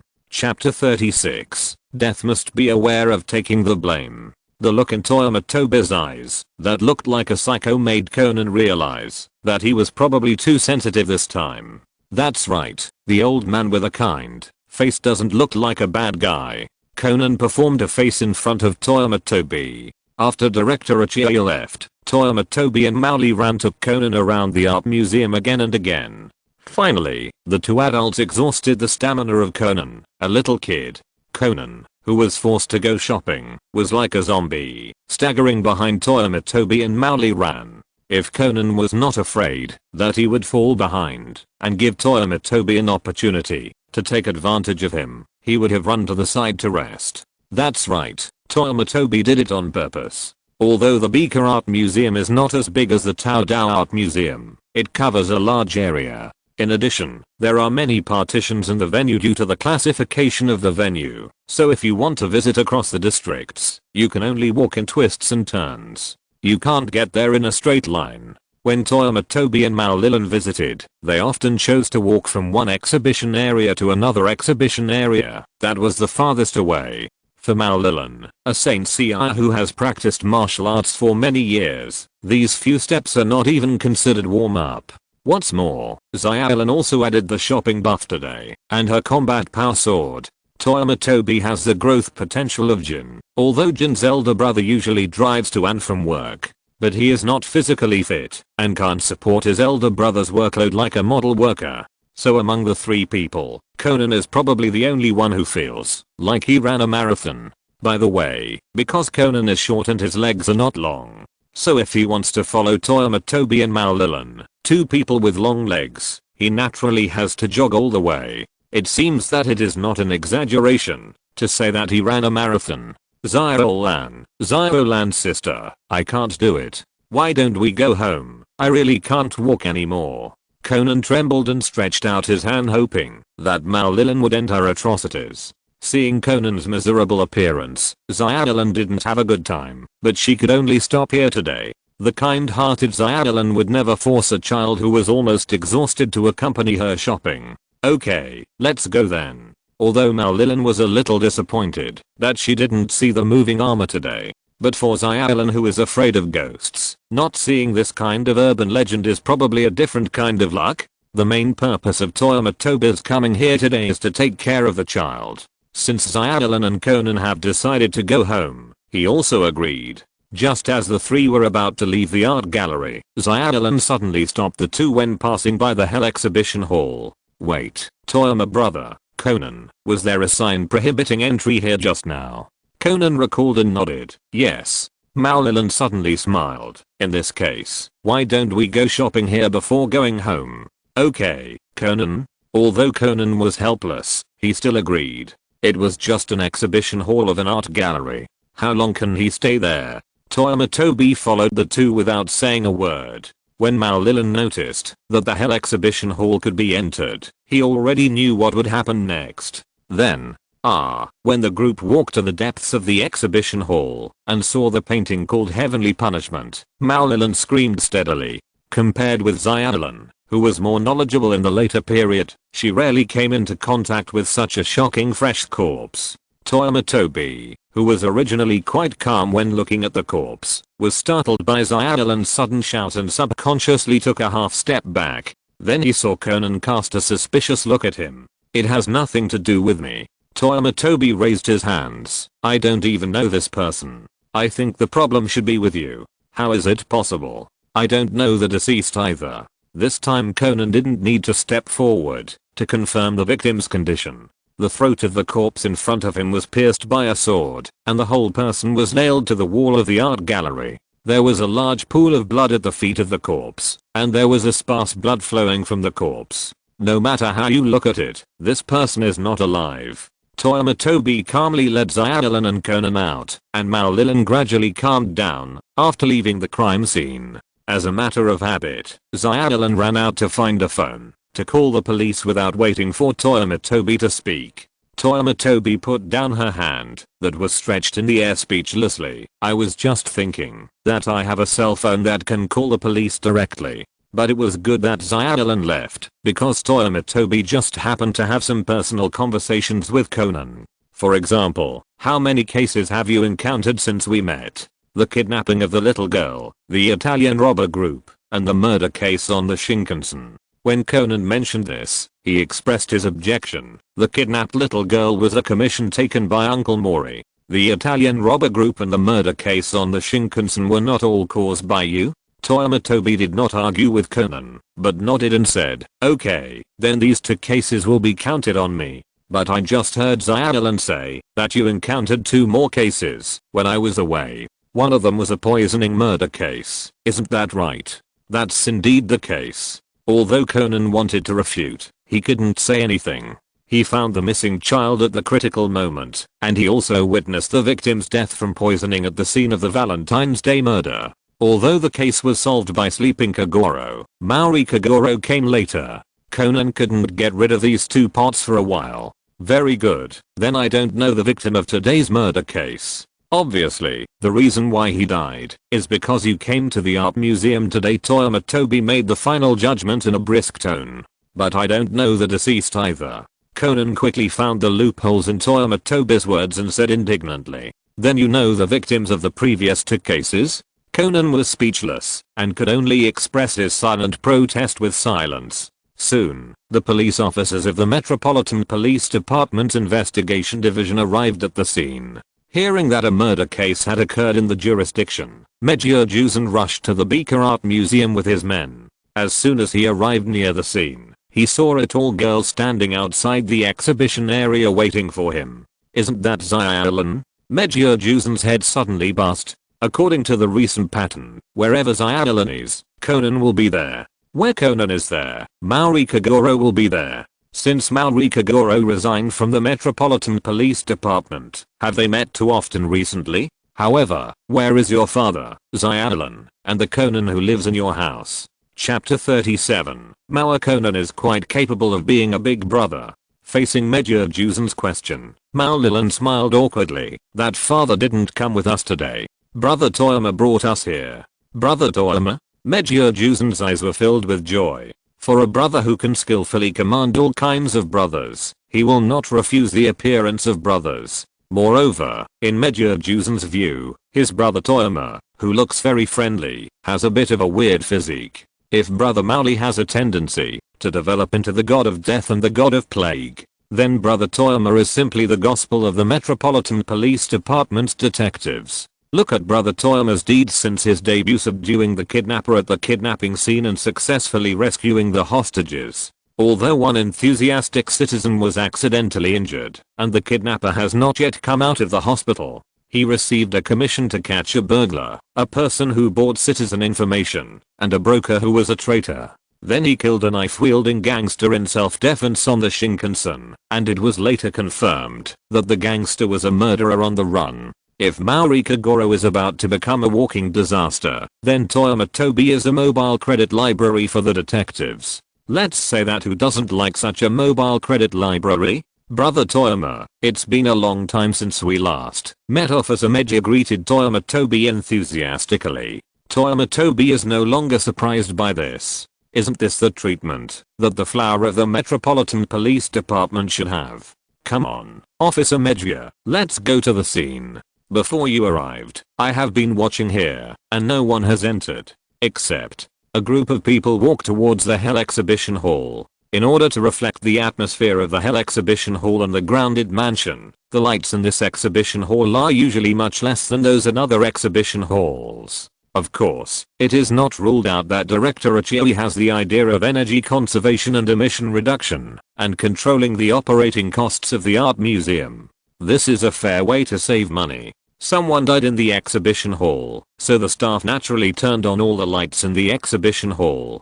So when the group walked to the entrance of the exhibition hall, they saw Conan standing in front of the corpse, touching his chin, and thinking about something. Is that Conan? Meiji Jusen looked at Conan's back. For some reason, he suddenly felt that Conan was also very capable of being a younger brother. Just by looking at the fact that Conan was not panicked at all when facing the corpse at the scene, and even had the mind to be in a daze. This is a good candidate for a younger brother. I'm so sorry. Maulalin's face turned red, and she hurried into the exhibition hall and carried Conan out. In normal times, this job is usually done by Maoli Kagoro, a love education, and then simply throwing Conan out. Retracting his unreliable thoughts, Meiji Jusen followed Toyama Tobi into the exhibition hall. When he came to the corpse, Toyama Tobi said to Meiji Jusen, "The corpse looked like this when we found it. It looks. The posture is exactly the same as the demon killed by the night in heavenly punishment across the street." Toyama Tobi couldn't help but glance at Director Ichii when he said this. They all said that the science of science is not scientific at all. Originally, Toyama Tobi realized it in the later period of Conan in his previous life, but now looking back at these initial plots, well, an old man in his 70s, wearing a full set of armor. Then he nailed another adult with a fat body to the wall with a sword.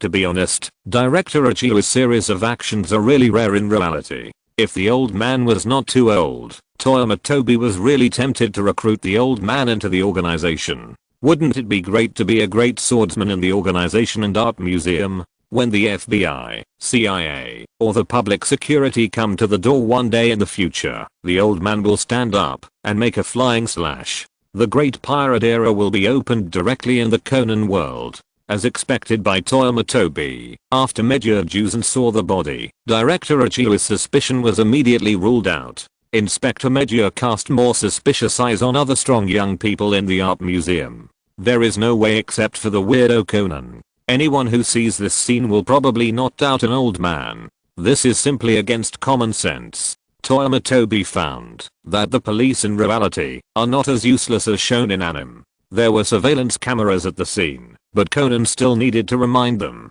A police officer discovered the surveillance camera on the ceiling of the Hell Hall, so he asked the museum staff to cooperate in going to the surveillance room to check the surveillance camera. Conan would naturally not give up such an opportunity. The only main characters in the entire exhibition hall were Toyama Tobi and Director Ichii. Seeing that Toyama Tobi had no intention of leaving, Director Ichii came over and asked him, "Young man, don't you want to go with us to take a look?" They all went with us. Not only the police who were handling the case and Conan who was joining in the fun, but also several other suspects in the museum went to the surveillance room. Those people knew very well that they did not kill anyone, so although they were suspected, they could not suppress their curiosity about the murder case. The rice flour people were born without some, or of murder cases. except for the scream at the beginning of the discovery of the body. I'm different from them. I'm not that curious about this. Yuan Shenfei shook his head, but I do have some other things I'm curious about. Director Achioi, are you willing to help me answer them? Of course, if I know. Director Achioi nodded and signaled Yuan Shenfei to ask questions. Speaking of which, if Mild Bones can answer some young people's doubts, I think it should be considered a perfect merit, right? That's not how perfect merit is used. Yuan Shenfei shook his head. According to the Buddhist teachings, killing is a great sin and one must go to hell to atone for the sin. But if one can put down the butcher knife, one may become a Buddha right away.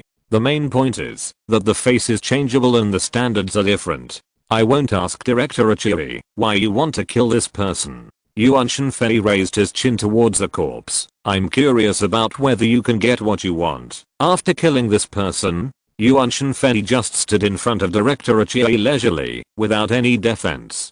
Director Achioi was silent for a long time after hearing Yuan Shenfei's question. Of course not. After a moment of silence, Director Achioi calmly said to Toyama Tobi, there was no relief, no hatred, and no regrets. I thought the murder would be discovered later, but I didn't expect you to find out the truth so quickly. My vision is still as good as ever. When talking about his vision, Director Achioi suddenly laughed. His laughter was so hearty that it was out of tune with the bloody scene around him.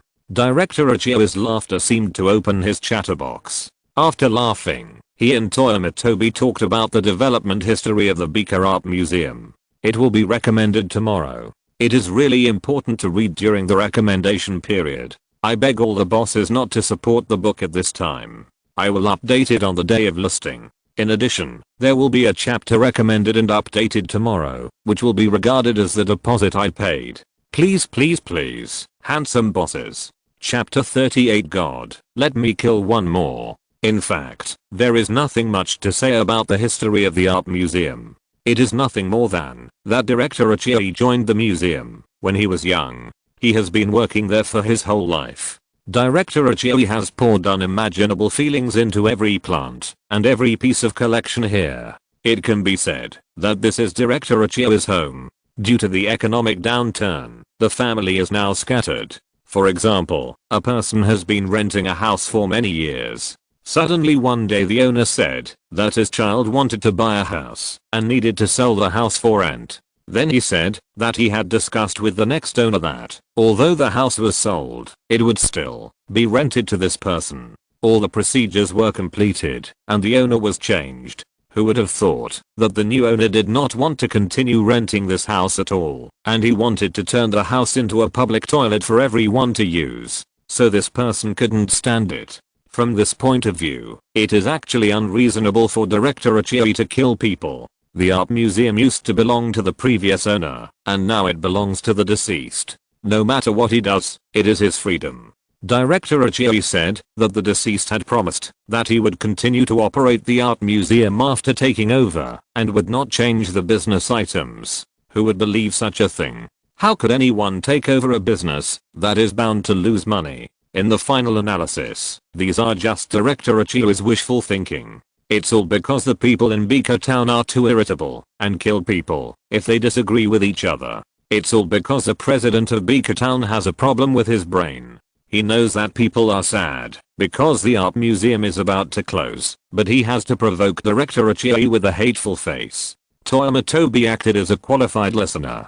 He did not make any comments on Director Achio's behavior. What is there to comment on such things? As long as an adult can be responsible for his own behavior, he doesn't need others to say what he wants to do. Putting aside the plot of helping others and respecting the fate of others has always been Toyama Tobi's life creed. However, Toyama Tobi was still a little curious. Is it okay to tell me the whole truth? There must be someone in this art museum that you look down on. I think you seem to want to surrender yourself.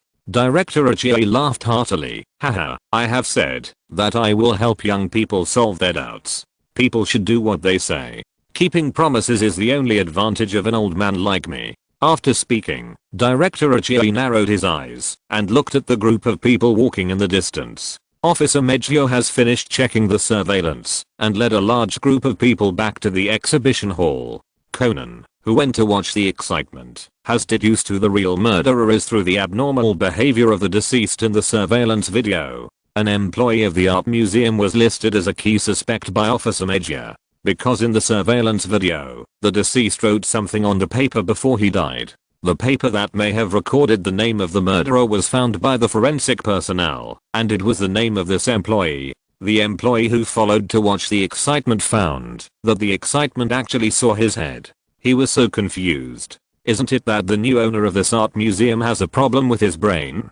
He can even admit his mistake to the person who killed him. It's a waste of his wealth. Conan, who has deduced the truth, began to look for his puppet. Xiaolin? No, the Maori family already has a sleeping Kagoro. What if there is another sleeping Xiaolin? Even a fool can see that there is something wrong with their family. Toyama Tobi? This is even worse. What if he knocks Toyama Tobi down with one needle, and he wakes up and gets angry? Conan didn't even think about whether his anesthetic needle might not hit Toyama Tobi at all. Ever since Toyama Tobi found that Conan had an extra watch on his hand, he has been on guard against Conan shooting him from behind. This kid's moral bottom line is so low, after he became small, that it is unimaginable. As the saying goes, a shameless person is invincible. Although Conan is not invincible, he is not far away. After thinking about it, and searching for a long time, Conan found that he really felt a little bit at a loss without Maori Kagoro. So Conan decided to do it himself. Anyway, the decisive evidence is on the murderer, so he doesn't need a long-winded reasoning. Conan squeezed his buttocks to brew his emotions, and then ran towards Director Achiuri. Wow. I can't hold it anymore. Conan covered his hands, and pretended to be in a hurry to pee. Director Achiuri looked down at the elementary school student in front of him who looked not very smart, and ignored him gorgeously. Mr. Police Officer, I want to surrender. Director Achiuri's words attracted the attention of everyone in the venue. Officer Major couldn't believe it. Don't joke. Director Achiuri, at your age, in your body. Officer Major didn't dare to say it directly. You are an old man, let alone killing people. It's good if you don't get killed by others. You should go home and collect your pension obediently and don't do anything weird. Director Achiuri knew that the police didn't believe it, so he repeated the motive he had just told Toyama Tobi. Then he walked to the forensic personnel without anyone noticing, and the forensic personnel were just dealing with the Western sword, two-handed sword that was used as the murder weapon. God, please let me kill one more person. Director Achiuri, a not very devout believer, was praying to God very devoutly at this moment. I picked up this sword like this, and chopped it at Shinika. Director Achiuri, who had always been kind and benevolent, suddenly glared at him, snatched the rapier from the forensic officer, and rushed to the museum staff member whose name was written on the note at lightning speed. The great swordsman of Mika once again showed his amazing swordsmanship, and chopped the staff member with a sword, and then stabbed forward. The staff member was nailed to the wall of the Hell Pavilion by Director Achiuri in the same way as the deceased. This assassination came suddenly and inexplicably. By the time everyone reacted, Director Achiuri had raised his hands to signal the police to come and arrest him. What an arrogant attitude. Toyama Tobi, who witnessed the murder by the great swordsman of Mika, could not help but applaud and exclaim, it was indeed a hearty and exciting battle, but also evenly matched. Conan, who was extremely angry at the sight, stumbled and almost fell to the ground when he heard Toyama Tobi's comment. Not to mention the hearty and exciting battle. How can you tell that it was evenly matched? Was it the way they died that was evenly matched? Facing Conan's eyes, Toyama Tobi rolled his eyes in response. Why are you looking at me at this time? Look at the scene. Today, I will give you the Sherlock Holmes of the Heisei era, a knife to stab your butt. Open your eyes. How come you have never seen a murderer forcibly killing someone in front of the police? You will see it today. Chapter 39. First meeting with Takagi eating fresh melon. The art gallery murder case is a precious social practice lesson for Conan. The tuition for this class was paid by the art gallery staff who died tragically under the sword of the Bihua swordsman with their own lives. It turns out that not all murderers are like those he encountered before. When the detective appears, they stand still and wait for the detective to solve the case. After the detective solves the case, they question the evidence and kneel down and cry about the motive for the murder. Of course, for Officer Medja, it is also an unforgettable experience. It turns out that there are really people who look better than young people in their 70s and 80s. Even after surrendering, they can still take the knife from the police and kill people in one go. Even nailed people to the wall. Friends who are often killed may know that the scene of being killed by cold weapons in an execution manner is very shocking. Officer Medja also needed to go back to polish the report, so he did not take Conan and Maulilin back to the Metropolitan Police Department today. In the eyes of Officer Medja, anyway, with Mauli's recent fortune, I don't know whether it is unlucky or lucky. He might run into another incident soon, and doing 2 transcripts together would save them the trouble of going back and forth to the Metropolitan Police Department. However, Toyama Tobi followed Officer Medja and the others back to the Metropolitan Police Department. Not only did Toyama Tobi not want to delay today's transcript, but also the reward for Toyama Tobi's bravery on the Shinkansen to help the police capture the wanted criminal had already been received. Regardless of whether the person is dead or alive, just say whether Kiichiro Numabuchi resisted when he was handed over to the police. In the final analysis, Toyama Tobi saved the government a lot of judicial resources, saving the police interrogation, saving the prosecutor's prosecution, and saving the court trial. So if Toyama Tobi is not awarded the Be a Good Citizen award next year, even 5-star General MacArthur will not agree. Toyama Tobi has always been positive about receiving money. The modified Aston Martin is a pure gas guzzler, and Toyama Tobi, who has become a car owner, has to start living frugally. The so-called careful calculation here refers to ordering one less nice-speaking lady when drinking wine with Mauri Kagoro. It's good to keep one on the left and one on the right. Although Toyama Tobi usually gets different treatment of free bills or reduced tips when chatting about life with the ladies at the wine table with his face, this has always made Mauri Kagoro feel inferior. Came to the office area of the 3rd Department of the 1st Investigation Division of the Metropolitan Police Department. The office area of the entire 3rd Department of the 1st Investigation Division is together, including the workstation of the department head, Officer Medja. Only police officers who have reached the level of management officers in the Japanese Metropolitan Police Department have their own offices. Only those who become management officers or have a police rank of superintendent can be officially regarded as the management of the Metropolitan Police Department. Toyama Tobi was handed over to Sato Miwako by Officer Medja.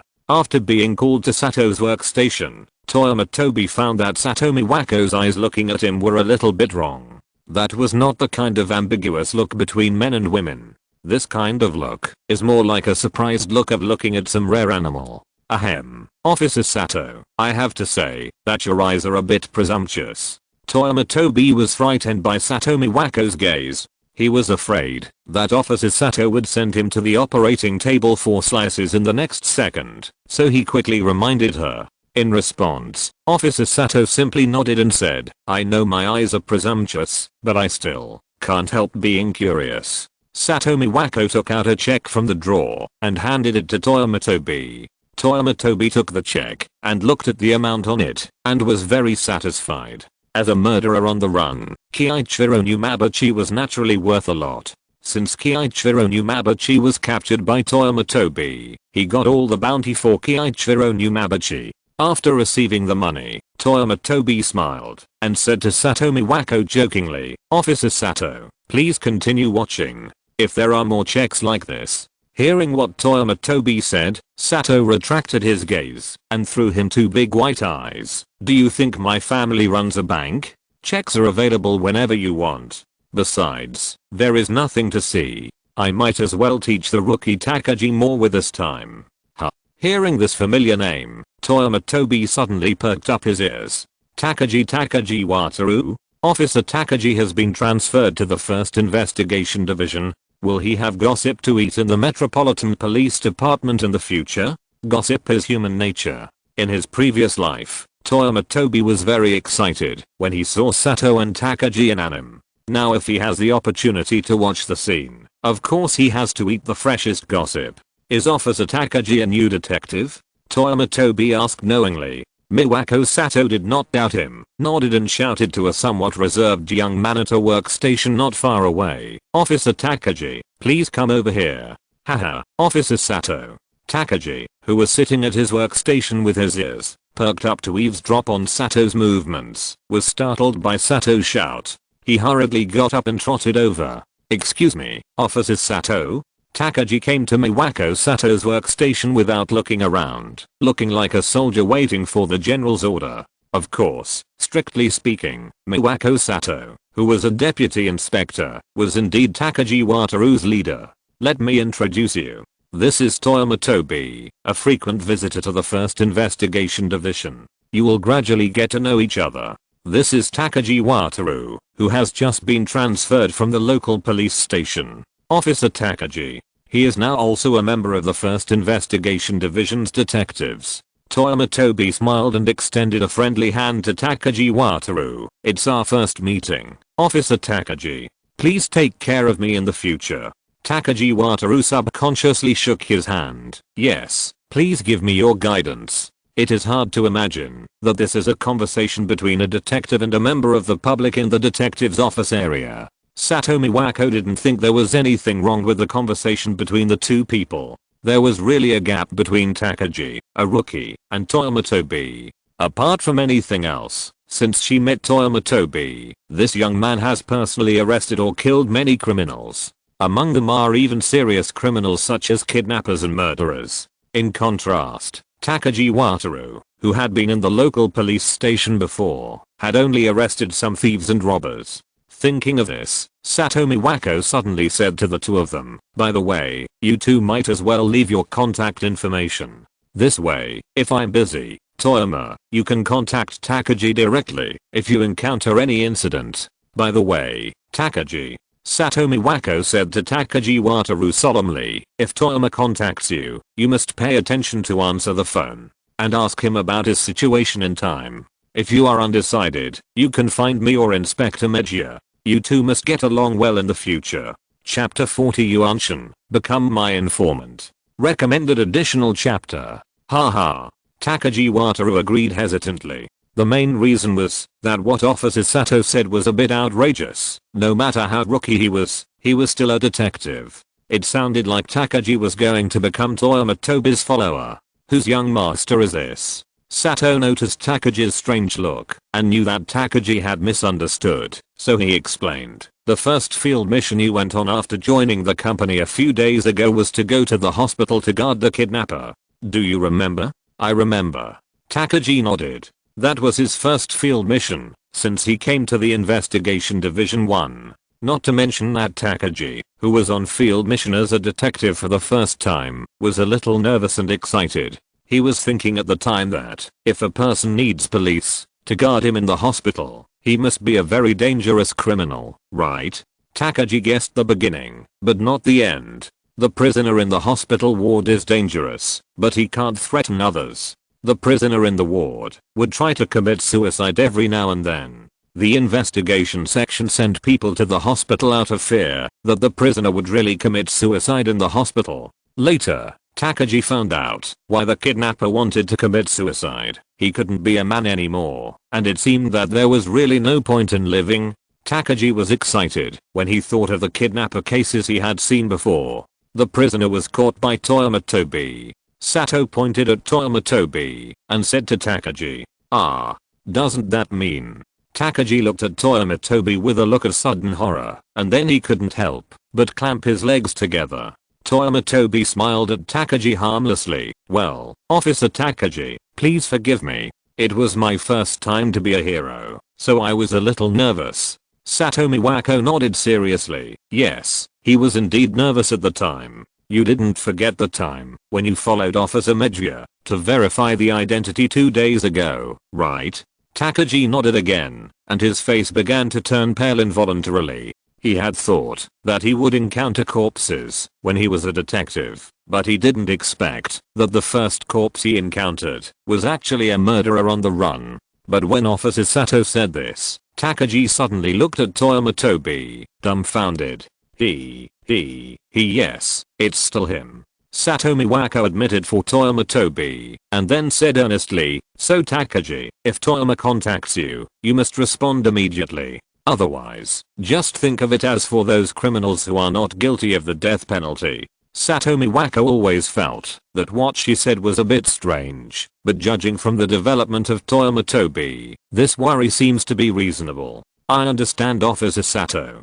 Takagi Wataru hurried back to his workstation, then took out the Metropolitan Police Department's uniform business card and handed it to Toyama boss with both hands. Mr. Toyama, this is my business card. If there is any incident, please contact me as soon as possible. And please tell me your number. I will save it now. Takagi said, taking out his mobile phone and waiting for Toyama Tobi to report the number.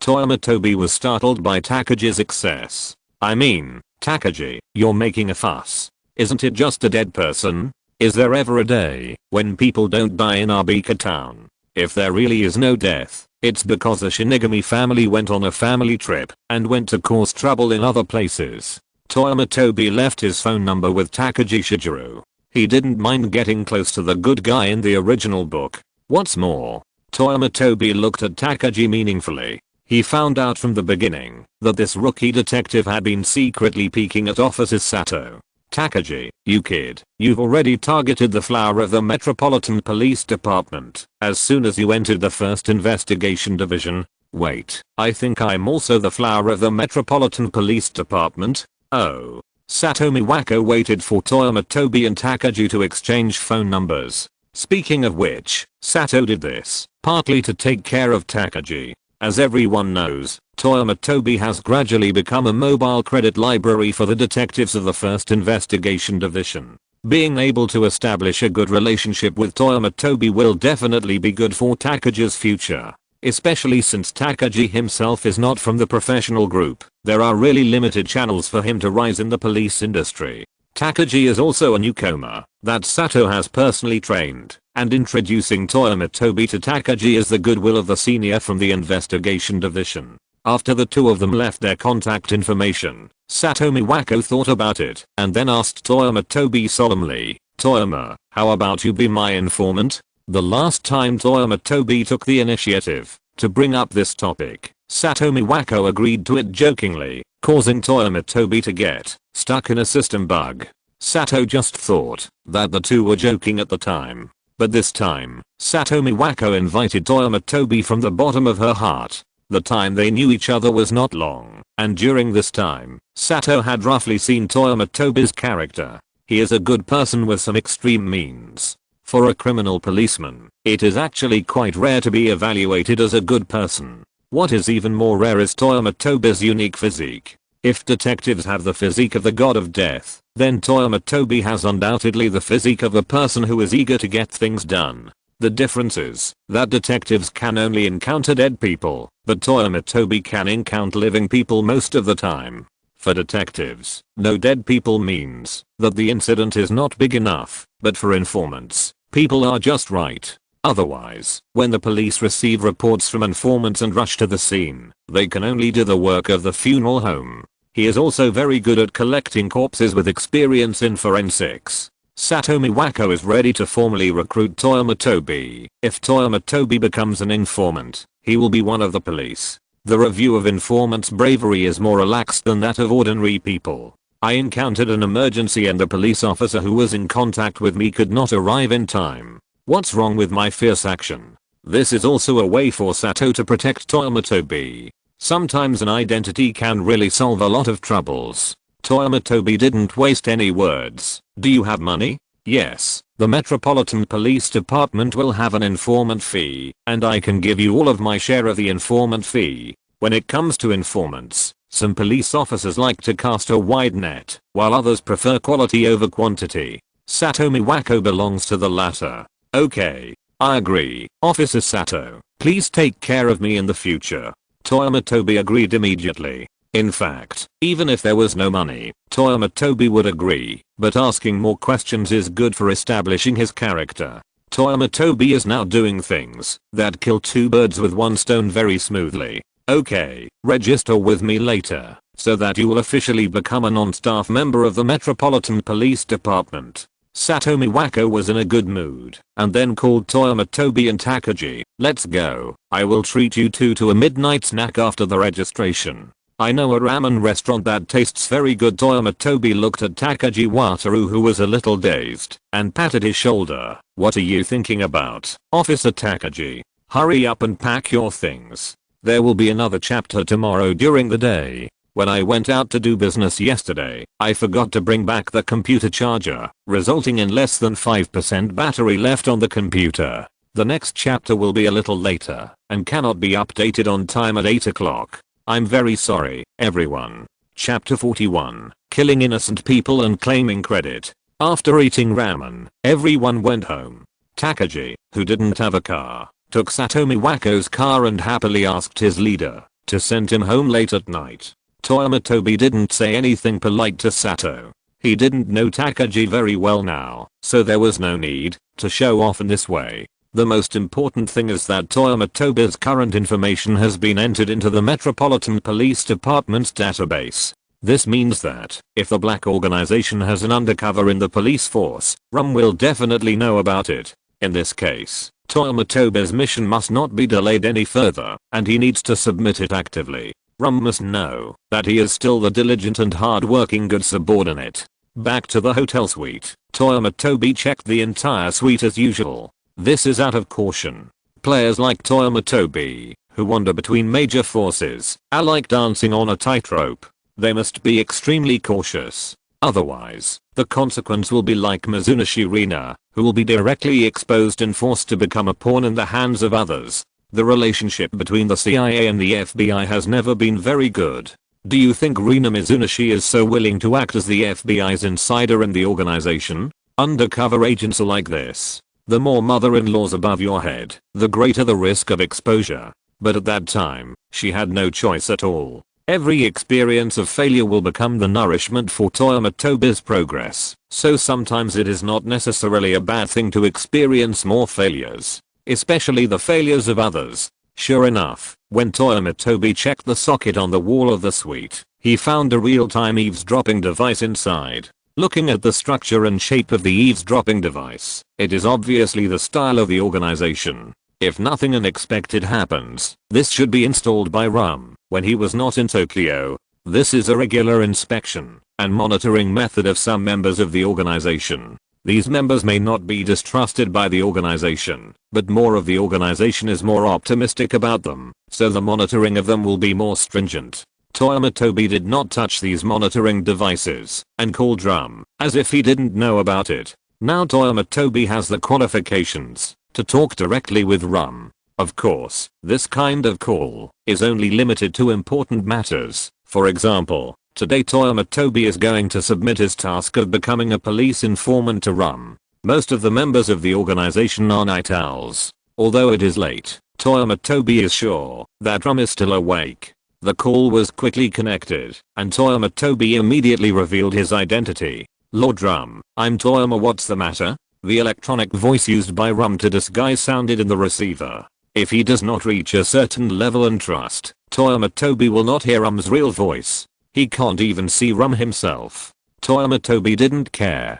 Amuro Toru got Bourbon's code name, so he can only communicate with Rum by email like himself. This proves that Rum's second brother's caution is not discriminatory. The second brother is really a coward. Lord Rum, I'm here to submit my mission.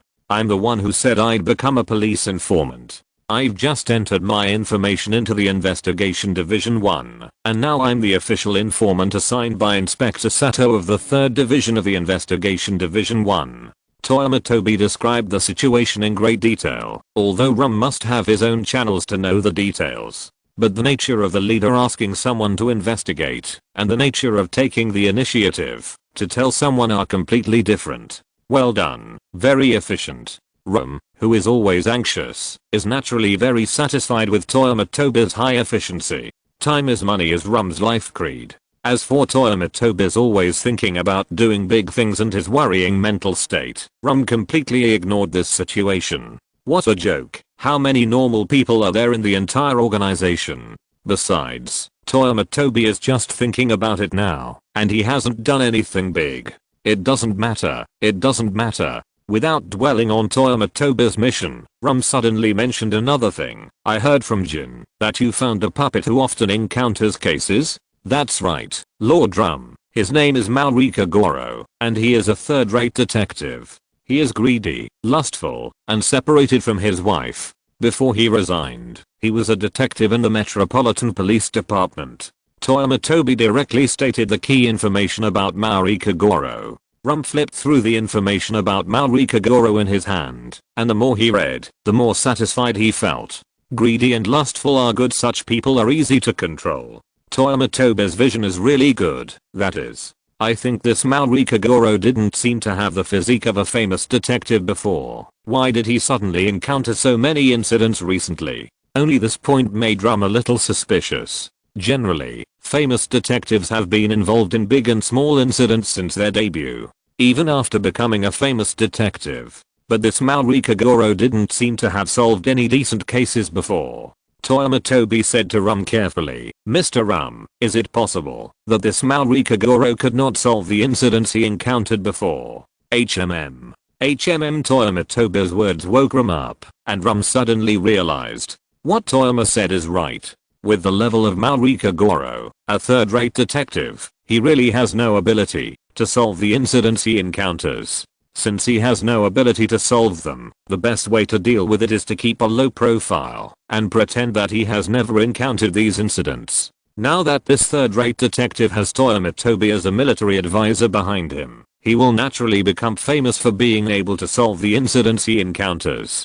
Under the guidance of Toyama Tobi's words, the whole logic is perfectly closed, and the credit that belongs to Conan is tacitly attributed to Toyama Tobi. Rum, who was already very satisfied with Toyama Tobi's efficiency, is now even more satisfied. Toyama is very proactive and is a very good subordinate. In line with the principle of rewarding merits and punishing faults, Rum said to Toyama Tobi, "You have done a good job, Toyama. The organization's reward will be received on time. In addition, your authority in the intelligence group will be upgraded by 1 level. It is still a little unsafe to rely on Maurika Goro's physique alone. When necessary, some extraordinary means can be used.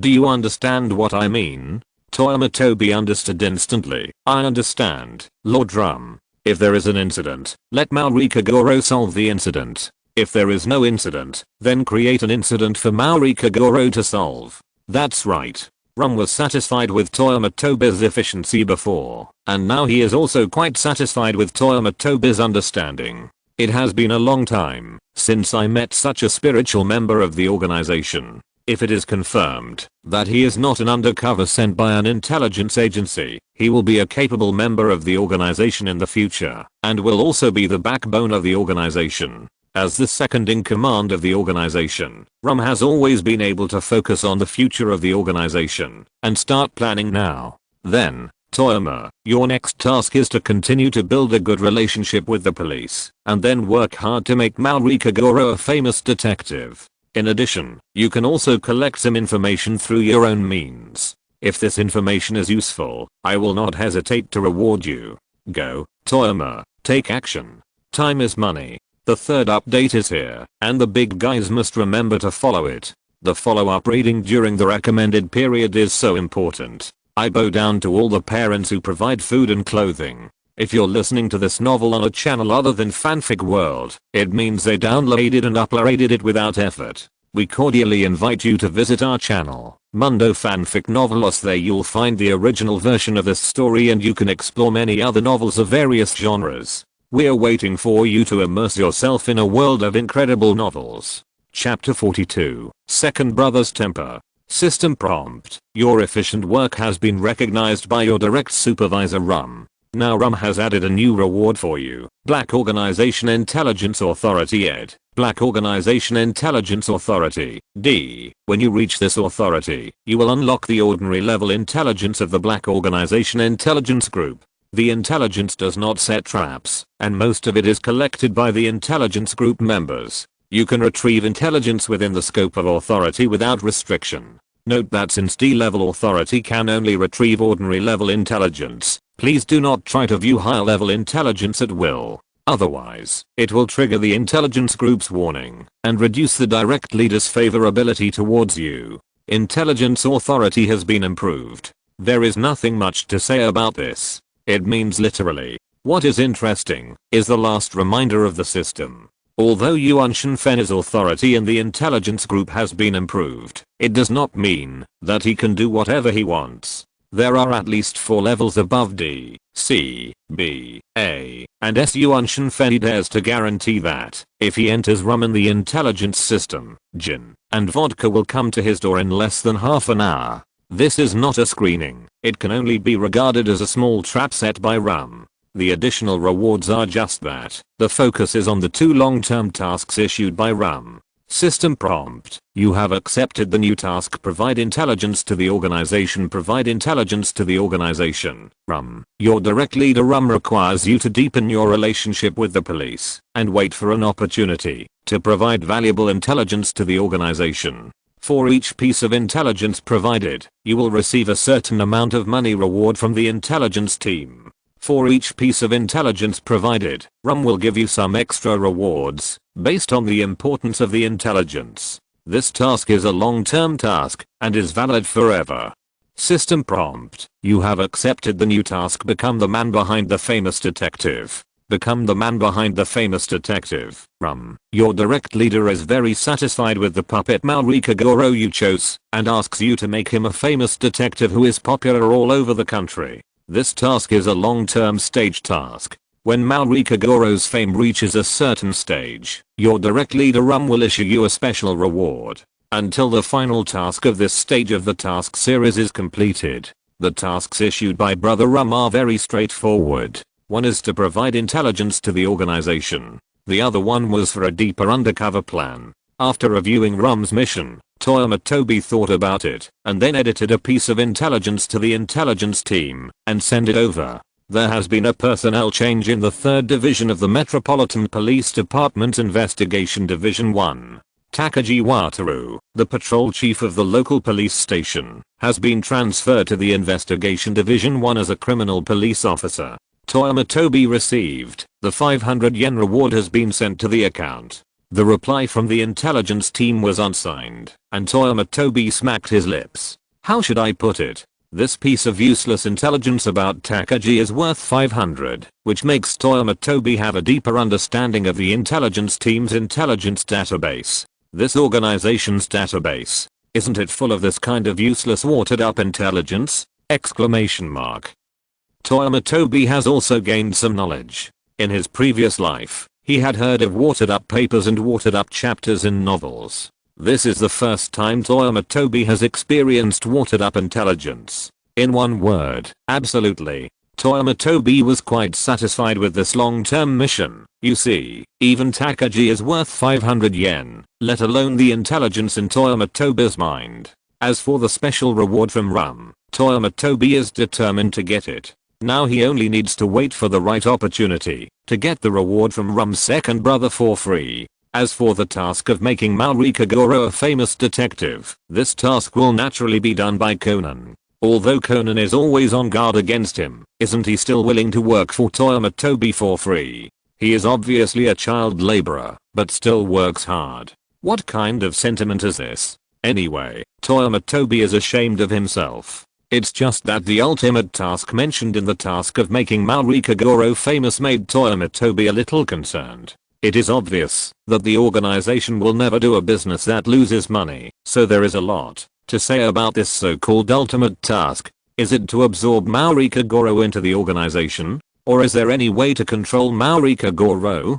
For a while, Toyama Tobi couldn't figure out Rum's thoughts. Anyway, it's still early for Maurika Goro to become famous. Toyama Tobi will naturally know in the future. Toyama Tobi summarized that he got a total of 1 reward and 3 tasks today. 1 reward and 2 tasks came from Rum's second brother, and the other task came from Sato Miwako. Sato's task was called Senior's Kindness, which specifically helped Takagi quickly integrate into the new environment and new work. There were no specific instructions, and Sato Miwako did not say it clearly. There was not even a clear judgment on what degree of integration was considered fast. As for the reward for the task, it was a characteristic of Takagi Wataru. Seeing this Toyama Tobi, he almost couldn't hold it. Well, the task issued by Sato actually got Takagi's characteristics. Is this an Easter egg for the official CP of the system? Toyama Tobi was lying on the bed, tossing and turning, unable to sleep. Although he didn't get too many rewards today, the 3 newly added tasks were also a lot of gains. The most important thing was that Toyama Tobi witnessed the outrageous operation of the rice flower swordsman with his own eyes, and he had a deeper understanding of the outrageous degree of this world. Unable to sleep, Toyama Tobi simply looked through the intelligence database of the intelligence group. This intelligence database was made more like a database by the people of the intelligence group. When you have a target, you can search directly. If the information is within the authority, it will be sorted and sent to the mailbox directly. If you don't have a target, you can just use it as a forum. If you are lucky, you may find some interesting information in the vast database. Yuan Shenfei is very confident in his luck. He is not a lucky person. He just believes in the power of Mao Lilin. He has been with Xiaolin, the daughter of God, for a long time today. Not to mention that one person's success will bring prosperity to the whole family. At least he can get some luck, right? It's true that Xiaolin's luck is not covered. Yuan Shenfei looked through the information database and found a very interesting piece of information. The rumor is that the pen name of the Neomoto award-winning writer Amatsuchi Tomokazu's previous work Australia Travel Notes was not completed independently. He has never left Japan since he was born. This information looks ordinary, but Yuan Shenfei recognized the pen name Tomokazu and the real name Amatsuchi at a glance. Most of Conan's plots are deepened by novels, which is not completely without benefits for Toyama Tobi. At least if Tomoima takes a Toshi stood in front of Toyama Tobi, he might not recognize him, but when he saw the 3 words Tomoima takes a Toshi, Tomoima Tobi immediately realized that this was the victim of the Tenkaichi festival in the plot. Thinking of this, Tomoima Tobi immediately picked up the landline in the room and called the front desk. How many days are left until the Tenkaichi festival in Saitama Prefecture? Chapter 43 Let's go Conan. Big brother will take you on a mission. After learning from the front desk that there was still a week before the Saitama Tenkaichi festival, Toyama Tobi's eyes began to roll. If the Saitama festival was held tomorrow, Toyama Tobi could only sit back and watch the murder happen as a spectator. But since the festival was still a week away, Toyama Tobi had more room to maneuver. In this era, when the internet had not yet become popular, the organization's intelligence library served as Toyama Tobi's search engine. After finding the location of Tomoima Take's studio, Toyama Tobi went to bed contentedly with a little expectation. The next morning, Toyama Tobi appeared downstairs at the Mori Detective Agency. Oh, Xiaolin, Conan, what a coincidence. Toyama Tobi parked the car on the side of the road, stuck his head out of the driver's window, and greeted Mori Ran and Conan, who had just come downstairs. Brother Toyama? Mori Ran was a little surprised to see Toyama Tobi, and then greeted Toyama Tobi cheerfully. Conan on the side stared at Toyama Tobi with his eyes wide open. Brother, I call you brother. So you weren't kidding me yesterday. You really plan to pursue Xiaolin? You can do that to a high school student? Are you still a human being? Exclamation mark. Conan said this. There are no permanent high school girls in this world, but there will always be high school girls in this world. Who hasn't had a youthful time of being green, ignorant, and full of hormones? Let's go. I just happened to pass by and give you a ride. Yuan Tobi waved to Mori Ran and Conan, and it was this that made Xiaolin feel a little weird. But Xiaolin didn't think about it and politely thanked Yuan Tobi and got in his car. Conan naturally had to follow. At the gate of Teton High School, Mori Ran happened to meet Suzuki Sonoko, who got out of her luxury car. Speaking of which, Sonoko rarely took her luxury car to school unless she got up late in the morning and didn't take the car. She would be late. After seeing her bestie getting out of an antique Aston Martin, Suzuki Sonoko opened her mouth in shock. Pointing at Toyama Tobi in the driver's seat, she was speechless for a long time. Ran, who was a little speechless about her easily frightened best friend, pulled down Sonoko's arm and then dragged her to the school. Sonoko, who finally came to her senses, began to interrogate her best friend. Ran, are you finally ready to give up that reasoning madman Kudo? Where did you know that handsome guy? Don't worry, I'm just asking around. Suzuki Sonoko is definitely not someone who steals your best friend's boyfriend. Please, you are the eldest daughter of the Suzuki family after all. Ranmori speechlessly wiped the saliva from the corner of Suzuki Sanako's mouth. That's Mr. Toyama, a friend of my father. I just happened to meet him today, and he sent me to school. Conan is still in the car. Suzuki Sanako decisively noticed the key point between Ran's words and stopped abruptly. Then is he single? Suzuki Sanako's eyes lit up, and she wanted to turn around and talk to Toyama Tobi on the spot. Feeling extremely embarrassed, Maolalon exerted her extraordinary strength and forcibly dragged Suzuki Sanako to the school. It was over. It was over. Her few remaining images were completely destroyed in front of brother Toyama. What sins did she commit in her previous life to make her have such a father and best friend in this life? Alas, only her mother is the most reliable in this family. Unconsciously, Maolalon missed her separated mother again. What a passionate youth, don't you think, Conan? Looking at Suzuki Sanako's crazy performance, Toyama Tobi knew without thinking that she was crazy. With such a handsome face, you can see many scenery that ordinary people can hardly see. Okay, Xiaolin has gone to school. Now you should tell me why you came to see me, right?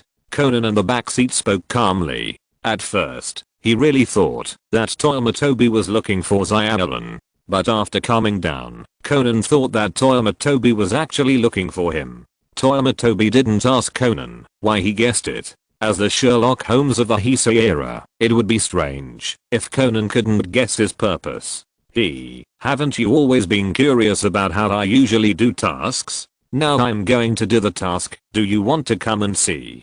Toyama Tobi smiled slightly and sent a devilish temptation to Conan.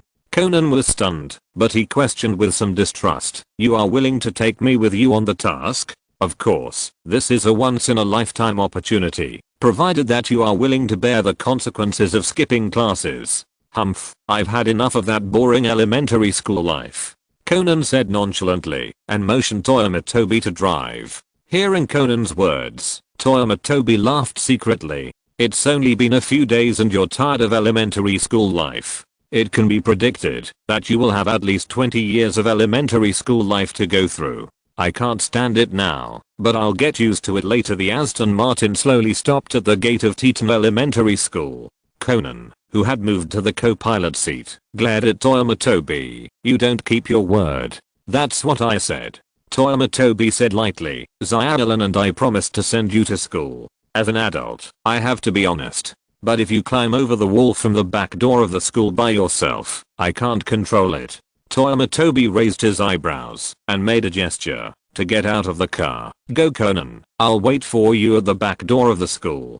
Conan, who was tricked by Toyama Tobi, got out of the car with gritted teeth. He just thought that Toyama Tobi was messing with his mentality. Little did he know that Toyama Tobi was looking at the 3 people of the freebie group who were about to enter the school gate with Conan in the driver's seat, and showed an extremely kind smile. If I took Conan away directly, wouldn't I become an adult who led a child astray? But if Conan, the little kid, skipped school in front of the other 3 kids, then it would have nothing to do with Toyama Tobi. When we go out, Toyama Tobi relies on 3 things: being kind, honest, and not taking the blame. Toyama Tobi drove the car to the back door of Teton Elementary School, and 20 minutes later, he picked up Conan, who had fallen down from the wall. Little devil, too slow. Toyama Tobi mocked Conan. Conan was immediately furious. Do you know how high this wall is? How high can it be? Can't you just jump up with one leap? Conan looked at Toyama Tobi's long legs that were as long as his life, and he became autistic. After Toyama Tobi helped Conan get in the car, he started the car and drove towards Heido Town. Where are we going? Heido Town, Imatsu Studio. What's your mission this time? Assassination? Arson? Blackmail? Toyama Tobi turned his head and stared at Conan while waiting for the traffic light, and only retracted his gaze after Conan was frightened.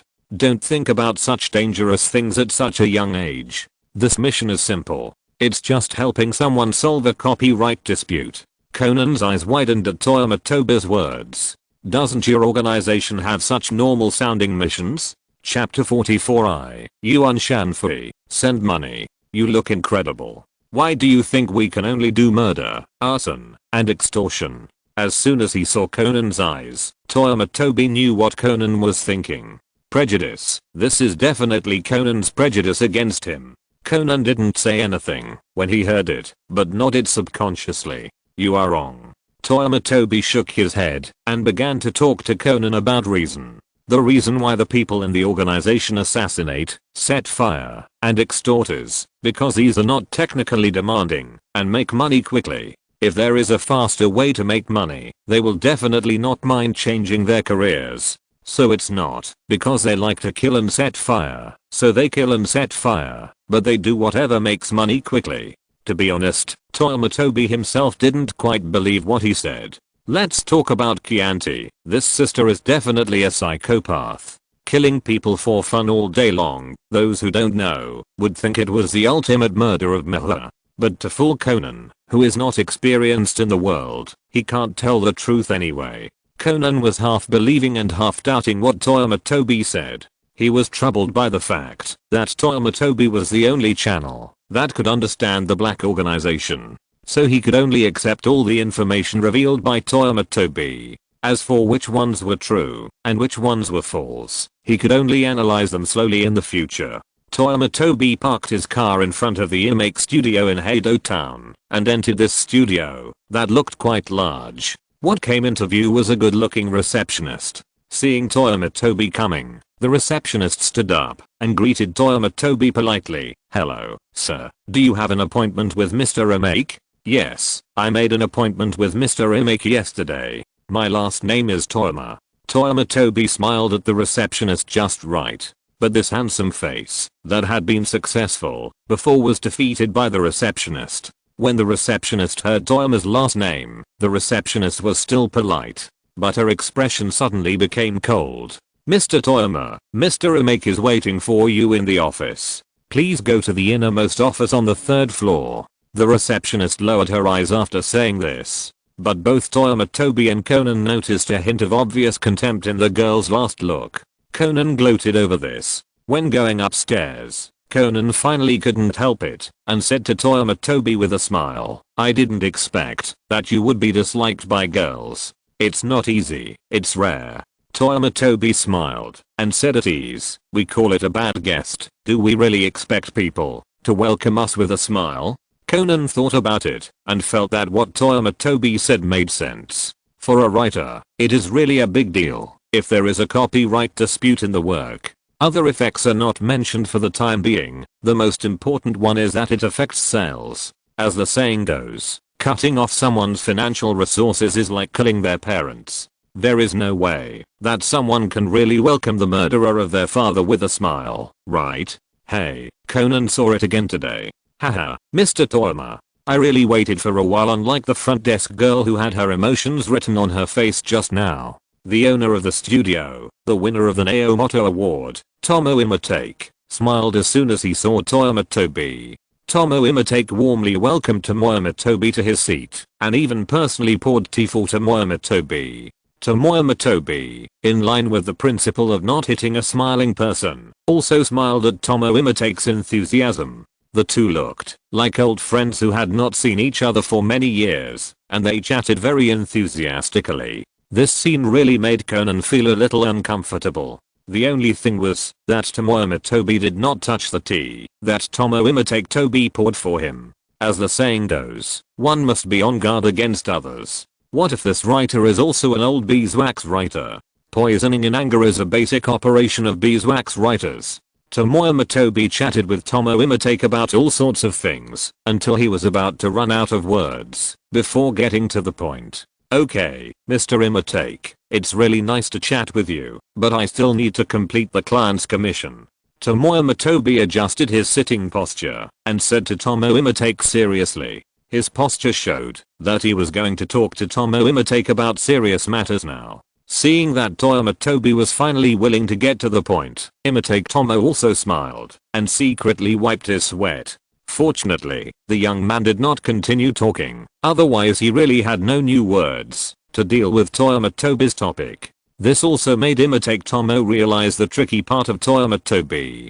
Please tell us, Mr. Tobi, what are his requirements? Imatake Tomo sat upright and signaled that both parties could start negotiations. Both parties knew very well who the client Toyama Tobi was talking about, but because of the presence of Conan, a child, neither of them wanted to be too blunt.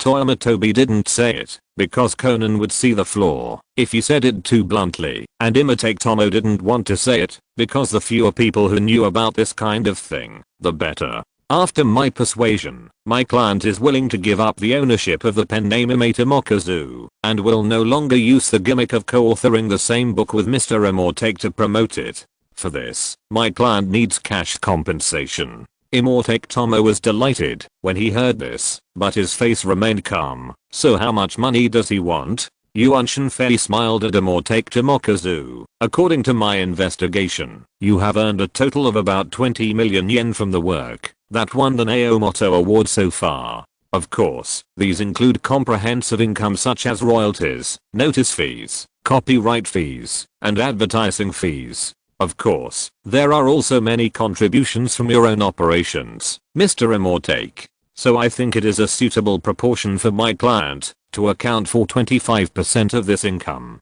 In addition, since my client gave up the ownership of the pen name and a series of subsequent income, therefore, additional compensation is needed, and I think 10% is a suitable number. So my client needs a total of 35% of 20 million yen as compensation. In addition, Mr. Immortake needs to pay me 5% of this money as my commission fee. Toyama Tobi gave Immate Tomo a sorry smile, and he looked like a nobleman who was embarrassed to talk about money but had to. Immate Tomo, who was an expert at this, understood instantly that this 5% was not a commission at all, but a hush money that Toyama Tobi asked him for. Immate Tomo was mentally prepared for this. He pondered in his seat. It was not because Toyama Tobi's asking price was too high, but because he asked for too little. Since he received Toyama Tobi's call yesterday, he tossed and turned in bed at night. He thought that the guy would ask for at least 70% of his income, but he didn't expect that including Toyama Tobi's hush money, it would only reach 40%. 40% of 20 million yen is 8 million yen. If spending this money can buy a peaceful future, this money can be called a good deal. But Immate Tomo was afraid that this matter was not safe. Yuan Shenfei noticed the hesitation of Immate Zhi, and he immediately spoke to dispel his doubts. Don't worry, my client has thought it through after my persuasion. He even said that he wanted to invite Mr. Immate to travel together after the transaction is completed. He said that, since Mr. Immate became famous, the two of you haven't traveled together for a long time. Chapter 45 My Detective Son. Nobuchi Sase is the client that Toyama Tobi mentioned. According to Tomo Immate, the two were indeed very good friends before they collaborated on this book. If the book had not won an award or sold well, the two might still be good friends. Some people are destined to share adversity but not wealth. Tomo Immate is undoubtedly such a person. After hearing that Nobuchi Sase was still willing to travel with him, Tomo Immate gradually let down his guard. Of course, he didn't really think that Nobuchi Sase would take the initiative to invite him to go out and play. But this undoubtedly represents his attitude. Don't worry, I will definitely not continue to worry about the previous things after receiving the money. Tomo Immate also thinks that the 5% hush money and hard work fee that Toyama Tobi asked for is worth it. Didn't you see that Mr. Toyama said that Nobuchi Sase chose to take the money and give up trouble with him because of his persuasion? Taking money to do things, this is simply honesty. Tomo Immate made a decision immediately. Mr. Toyama, I agree to all your conditions. You are a very appropriate and capable person. I hope we will have the opportunity to cooperate in other aspects in the future. Tomo Immate extended an olive branch to Toyama Tobi, and his meaning was very obscure. That is, he was impressed by Toyama Tobi's ability and hoped that Toyama Tobi could help him deal with some similar situations in the future. It is obvious that Tomo Immate's writing is okay, but he does not have that kind of wild imagination. Therefore, someone must write an outline or even a detailed outline for his creation.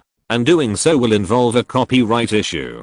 If someone has an outline and a detailed outline, who will own the work? As a winner of the Naomoto Award, Tomo Immate can't have rumors of joint creation for every work. At this time, having someone like Toyama Tobi will undoubtedly make his creative path more stable. and longer. To be honest, Toyama Tobi was indeed a little tempted by Tomo Imitake's invitation. If nothing else, if Tomo Imitake became his boss, even if there was no task, at least he could get a tray for free. Who among those who play games would refuse the rewards given by the system? The rewards from the system are never the more the better. It's a pity that I brought Conan today. Yuan Shenfei looked at Conan with disdain and looked at Conan inexplicably. Why do you disdain me for no reason? But since Conan is here, Yuan Shenfei has to maintain the B style of the black organization. At least in the later period, Conan found that the black organization was full of undercovers and traitors, and there were only a few people who really worked. He could still scare Conan a few times with this black suit. So Yuan Shenfei began to talk nonsense. That's really unfortunate. After finishing this order, I plan to take a long vacation for myself and take my son to play around. I have been too busy these years and I don't have time to take care of him, Yuan Shenfei said, patting Conan's head with ill intentions, showing a kind smile. Jinsu ZHI suddenly realized, and he asked why Yuan Shenfei also had to take care of a primary school student when he was working. It turned out to be his son. To be honest, Mr. Toyama in front of him looks really young, and you can't tell that he is actually the father of a child. After hearing this, Imitake Tomo tactfully ended today's conversation and took out a bag of money that he had prepared long ago and handed it to Toyama Tomo. After Toyama Tomo took it, he opened it and took a look. It was full of 10,000 yuan bills. There were 8 bundles in a bundle of 100 bills. Mr. Toyama, do you need to count them on the spot? Imitake Tomo asked considerately. Toyama Tomo said, no, I believe in Mr. Imitake. Imitake Tomo will not do anything with this kind of money. If the client finds that there is a problem with the money, Imitake Tomo will suffer in the end. The premise is that there is really the so-called client. Okay, the client has entrusted me with the commission, so we father and son will say goodbye. Toyama Tomo pulled up the reluctant Conan and said goodbye to Imitake Tomo. Imitake Tomo also happily sent Toyama Tomo out the door. The problem that has troubled me for a long time can finally be solved smoothly today. After personally sending Toyama Tobi and his son out of the door, Tomo Imitake watched the Aston Martin leave. Looking at the back of the antique car, Tomo Imitake wondered if he would buy an antique car to drive after a while. When he returned to the studio and passed by the front desk, Tomo Imitake noticed the girl at the front desk who was full of admiration. He suddenly felt that he seemed to be a little angry. After a tug-of-war with the girl at the front desk, Tomo Imitake decided to have a chat with her about the creation and collection of literary works tonight. As soon as he returned to the office, he heard the office phone ringing non-stop. Hello, this is Imitake. It's you, Zuan-ie. I didn't expect their efficiency to be so high. What? You really want to invite me to go to the Saitama Prefecture Tenkaichi Festival to collect folk songs? No, it's nothing. Since it's your invitation, I will definitely not refuse, then it's settled. After agreeing to go to Saitama Prefecture with Zuan-ie Sase, Tomo Imitake hung up the phone and praised Toyama Tobi's efficiency again. Meanwhile, Sase Nobukazu was constantly wiping the pistol he had held for some time at home. The curtains in the room were drawn tightly, and under the dim light, Sase Nobukazu could still see a reply letter from the publisher in the corner of the table in front of him. The handwriting on it vaguely showed that due to the limited space in the magazine, Sase Nobukazu's work The Way of the Sea of Heaven was rejected by the publisher. As for the original empty space, the magazine has already released a preview, and they plan to serialize the second work of the Naomoto Award winner Ime Tomokazu, The Legend of the Sword Hero. You can actually say that you did such a thing so lightly, Ime. You really deserve to die. This is the biggest difference between the Japanese and normal people. When ordinary people say you really deserve to die, they are at most expressing their envy, jealousy, and hatred. Most of them are joking.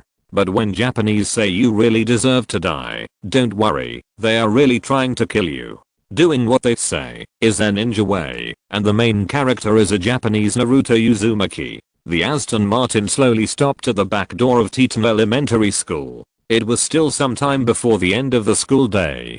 Toyama Tobi casually reached out from the bag of money and pulled out a dozen 10,000 yuan bills and handed them to Conan. What for? Conan looked puzzled. Everyone who sees it gets a share. This is your red envelope, Conan. Toyama Tobi's smile was very annoying. He just skipped class with Conan and got super treatment. This little money was all for Conan's New Year's red envelope. Thank you so much. After all, he had been a son for a long time. Based on the principle of not giving up for nothing, Conan took the money from Toyama Tobi's hand. After Conan climbed over the wall and returned to school, Toyama Tobi smiled and said to himself, Conan, when you find out that the money you have spent is a sum of stolen money, what will you do? Is your justice really that full of misophobia? Chapter 46 0 hours will be published 1 hour later. Grandma suddenly had chest pain, so I followed my parents to take her to the emergency room. Fortunately, the doctors were very helpful, but there were no beds available today. I just got home, and I'm working furiously on my manuscript. Chapter 47 Want to legally set fire to the mountain. After making a small fortune, Toyama Tobi lived a comfortable life. He wandered around Bikacho during the day when he had nothing to do. Occasionally, he would run into one or two small hooligans who were not very smart. Toyama Tobi was happy to help the people get rid of the harm.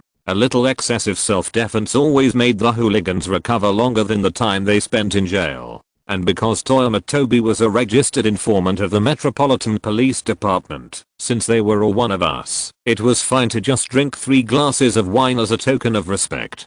Could it be that a few scums of society really made a big deal about our male flower of the Metropolitan Police Department? In this way, the informant fee that Toyama Tobi had just received from Officer Sato was returned to many police officers of the Metropolitan Police Department in another silent way. Even the detectives of the investigation section, the mobile squad, the bomb disposal squad, and even the frontline patrols were all within the scope of Toyama Tobi's banquet. The main point of everyone was that the police and the people were one family, and Toyama Tobi was half one of us, so it was not a violation to be treated by him. Soon, Toyama Tobi expanded his connections to most of the Metropolitan Police Department. Not to mention that everyone in the police force knows him, but at least as long as Toyama Tobi enters the Metropolitan Police Department building, he can meet a good drinking buddy every few steps. The culture of socializing after get off work is very popular in Japan. Even if a husband goes home on time, his wife will even think that he has no development in the company and no ability. In his previous life, Toyama Tobi hated this culture, but in this life, he has a group of police officers who speak well to accompany him at night when he has no home or job.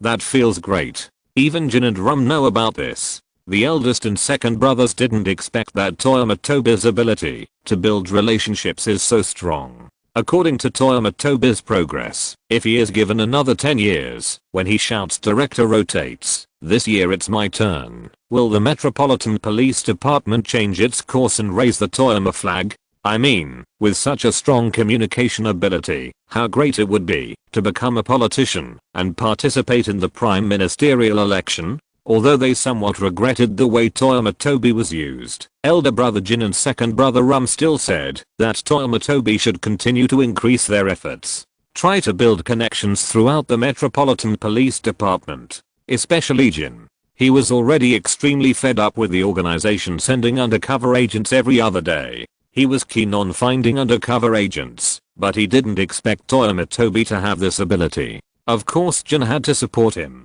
He could even imagine what kind of mood those policemen would have when Toyama Tobi's identity was exposed one day in the future.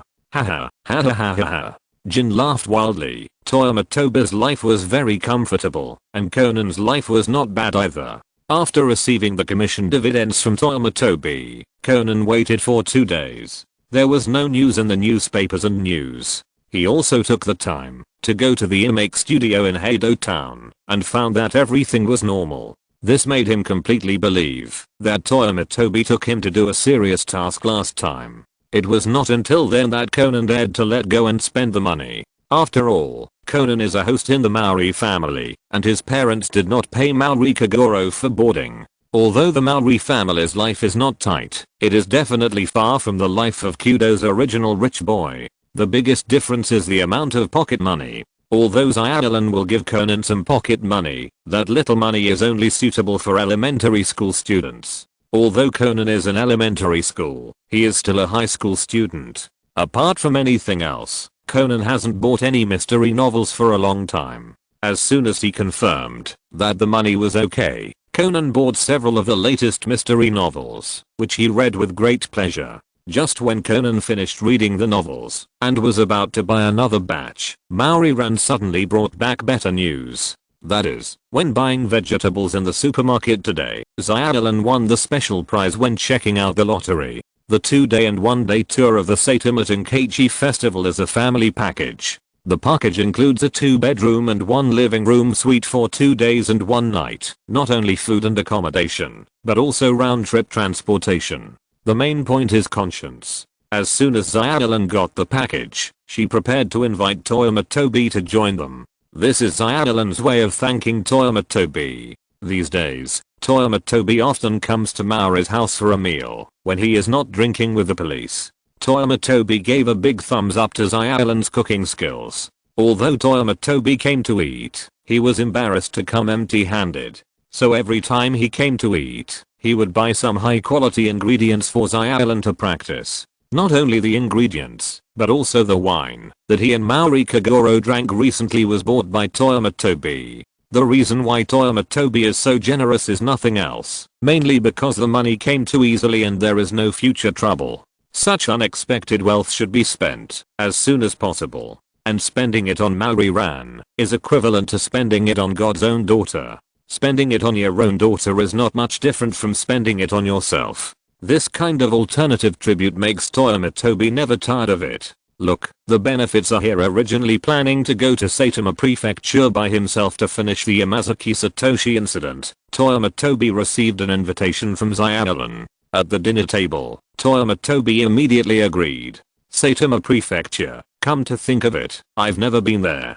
Toyama Tobi showed a faint yearning. It is said that this Tenkaichi festival is to light the 3 words Tenkaichi on the mountain. Then, how much money can I spend to feel the feeling of setting fire to the mountain? As the saying goes, if you set fire to a mountain, you will be in jail for life. Toyama Tobi always hopes to do something he has never done before. This kind of legal arson is not an opportunity that can be encountered at any time. Since it has come, Toyama Tobi will always find a way to rush up and seize it vigorously. Hearing Toyama Tobi's words, Maori Kagoro spurted out the wine in his mouth. His brother is good in everything, but sometimes his way of thinking is a little too jumpy. Want to set fire to the mountain? This kind of thing? Toyama brother, you must be kidding, right? Toyama brother, are you talking? You must be joking, right? Haha, just kidding. Look how scared you are. Maori brother. Toyama Tobi laughed and raised his glass to Maori Kagoro, then clinked it. Maori Kagoro was relieved after hearing this, and patted his chest to complain to Toyama Tobi that he almost scared himself to death. Conan rubbed his temples hard and felt a headache. He didn't believe that Toyama Tobi was joking. Does this mean that he will have to pay attention to whether there is a sudden fire in the forest somewhere on TV and in the newspapers in the future? Or if there is arson, but no suspect is found? This passive and bad feeling makes Conan very uncomfortable. You know, he usually likes to take the initiative when dealing with those suspects. Posted in advance. Chapter 48. Sorry, your film is ruined. Saitama Prefecture, foot of Mount Mitsutake. Conan, who was enduring the unbearable pain of life, suddenly came to his senses. There was no point in being active or passive. If something really came, it could not be refused or stopped. Mount Mitsutake was the mountain that was set on fire during the night festival tonight. At the foot of Mount Mitsutake, there was a market gathered for the celebration. Since it was a market in a tourist city, there would naturally be some toys that were popular with adults and children. For example, balloons. The pink rabbit balloon might be a little childish for elementary school students, but it was just right for high school student Ran Maoli. Ran was delighted to see the prey and immediately bought a pink rabbit balloon and hung it around Conan's waist. So the pink rabbit balloon just floated above Conan's head. Such a classic scene would naturally not be missed by Toyama Tobi. Toyama Tobi, who had just made a small fortune, waved his hand and bought 2 more balloons for Conan from the balloon stall.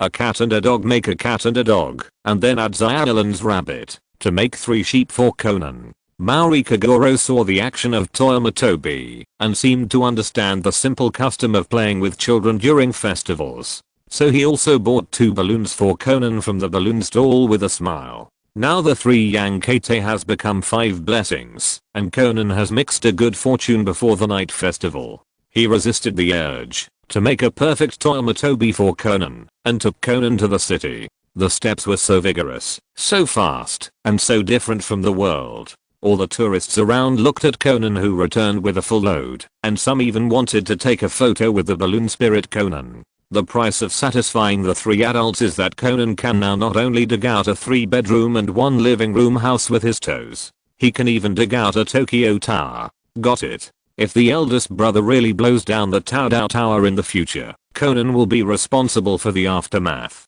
Let him dig. As the fire on Mount Mitake burned more and more people came to the market. Toyama Tobi, who had been paying attention to his surroundings, finally found the person he had been looking for. After taking a look at Conan, who was surrounded by all kinds of big sisters and little sisters, Toyama Tobi walked away with a smile. Conan, who was annoyed by being surrounded by a group of people, didn't notice Toyama Tobi's quiet departure at all. Toyama Tobi hid in the crowd, looking left and right like a tourist who was curious about everything, but in fact he was approaching Sasanobuchi quietly. The detailed explanation of stealth backstab given by elder brother Jin is very useful. The stealth technique of using the crowd to cover up one's whereabouts is used by Toyama Tobi to perfection. After he approached Sasanobuchi, he began to use the detailed explanation of stealth backstab in reverse. This thing is just like practicing the 9-yen manual in reverse. There are uses for the positive and the reverse.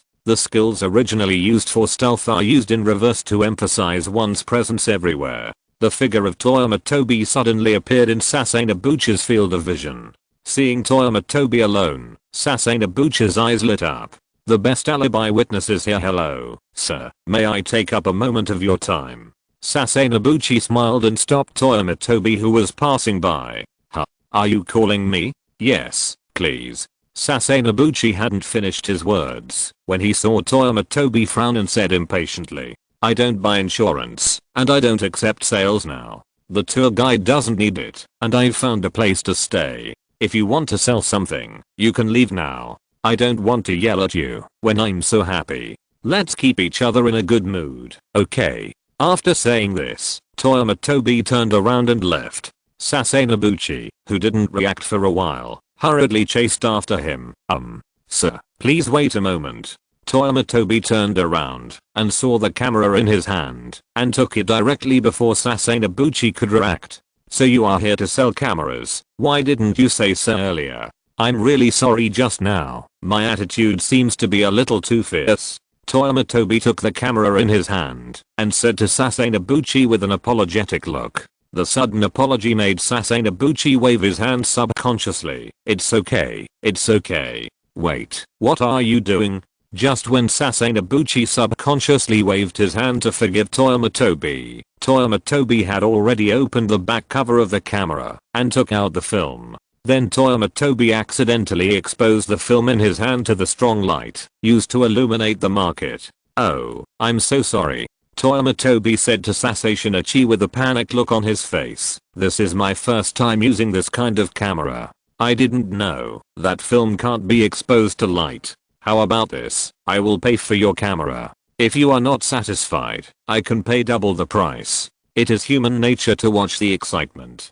Toyama Tobi's words made many tourists around stop and watch. There is no need for on-site explanation. Just looking at Toyama Tobi's current actions, you can know what this reckless young man has done. However, Toyama Tobi sincerely prepared to compensate Sasashinichi with twice the price, which seemed reasonable. Seeing Sasashinichi's ugly expression and simmer face, Toyama Tobi continued, if you are still not satisfied with double, you can tell me the number. If it is about the same, I will compensate you. Although he has only been in Japan for a short time, Toyama Tobi has already mastered the Japanese apology skills. Don't worry about what I think in my heart, but you can't find any fault with my attitude on the surface. Even if I curse your ancestors for 18 generations in my heart, haven't I apologized on the surface? I've already apologized. What else do you want from me? After hearing that Toyama Tobi wanted to use money to compensate for his alibi, Sasanobuchi grabbed Toyama Tobi's collar in anger. What did you do, you bastard? Do you know what's in there? Sasanobuchi put his big face in front of Toyama Tobi, gritting his teeth and almost letting it slip. Fortunately, Toyama Tobi is a reasonable person and interrupted Sasanobuchi's words. Your alibi is in there, Toyama Tobi said lightly, but Sasanobuchi heard it as if it was a bolt from the blue. Most of the time, alibis are inseparable from crimes, especially in the Conan world. And Sasanobuchi was very sure that he had never told anyone about his alibi. How did this young man know this? Why did he know this? When Sasanobuchi looked at Toyama Tobi, his eyes gradually became terrified, and the hand holding Toyama Tobi's collar was subconsciously ready to loosen. Toyama Tobi suddenly grabbed Sasanobuchi's wrist with one hand, and with the other hand, it seemed that he wanted to take back his collar. In fact, he stuffed his collar back into Sasanobuchi's hand. You are a bit too much. I clearly said that I'm willing to compensate you for your losses. The two people seemed to be tearing each other apart on the spot, and then Toyama Tobi adjusted the angle of their standing position and came to a stall so that Sasanobuchi could see the coral-headed police officer who was walking in with a patrolman not far away.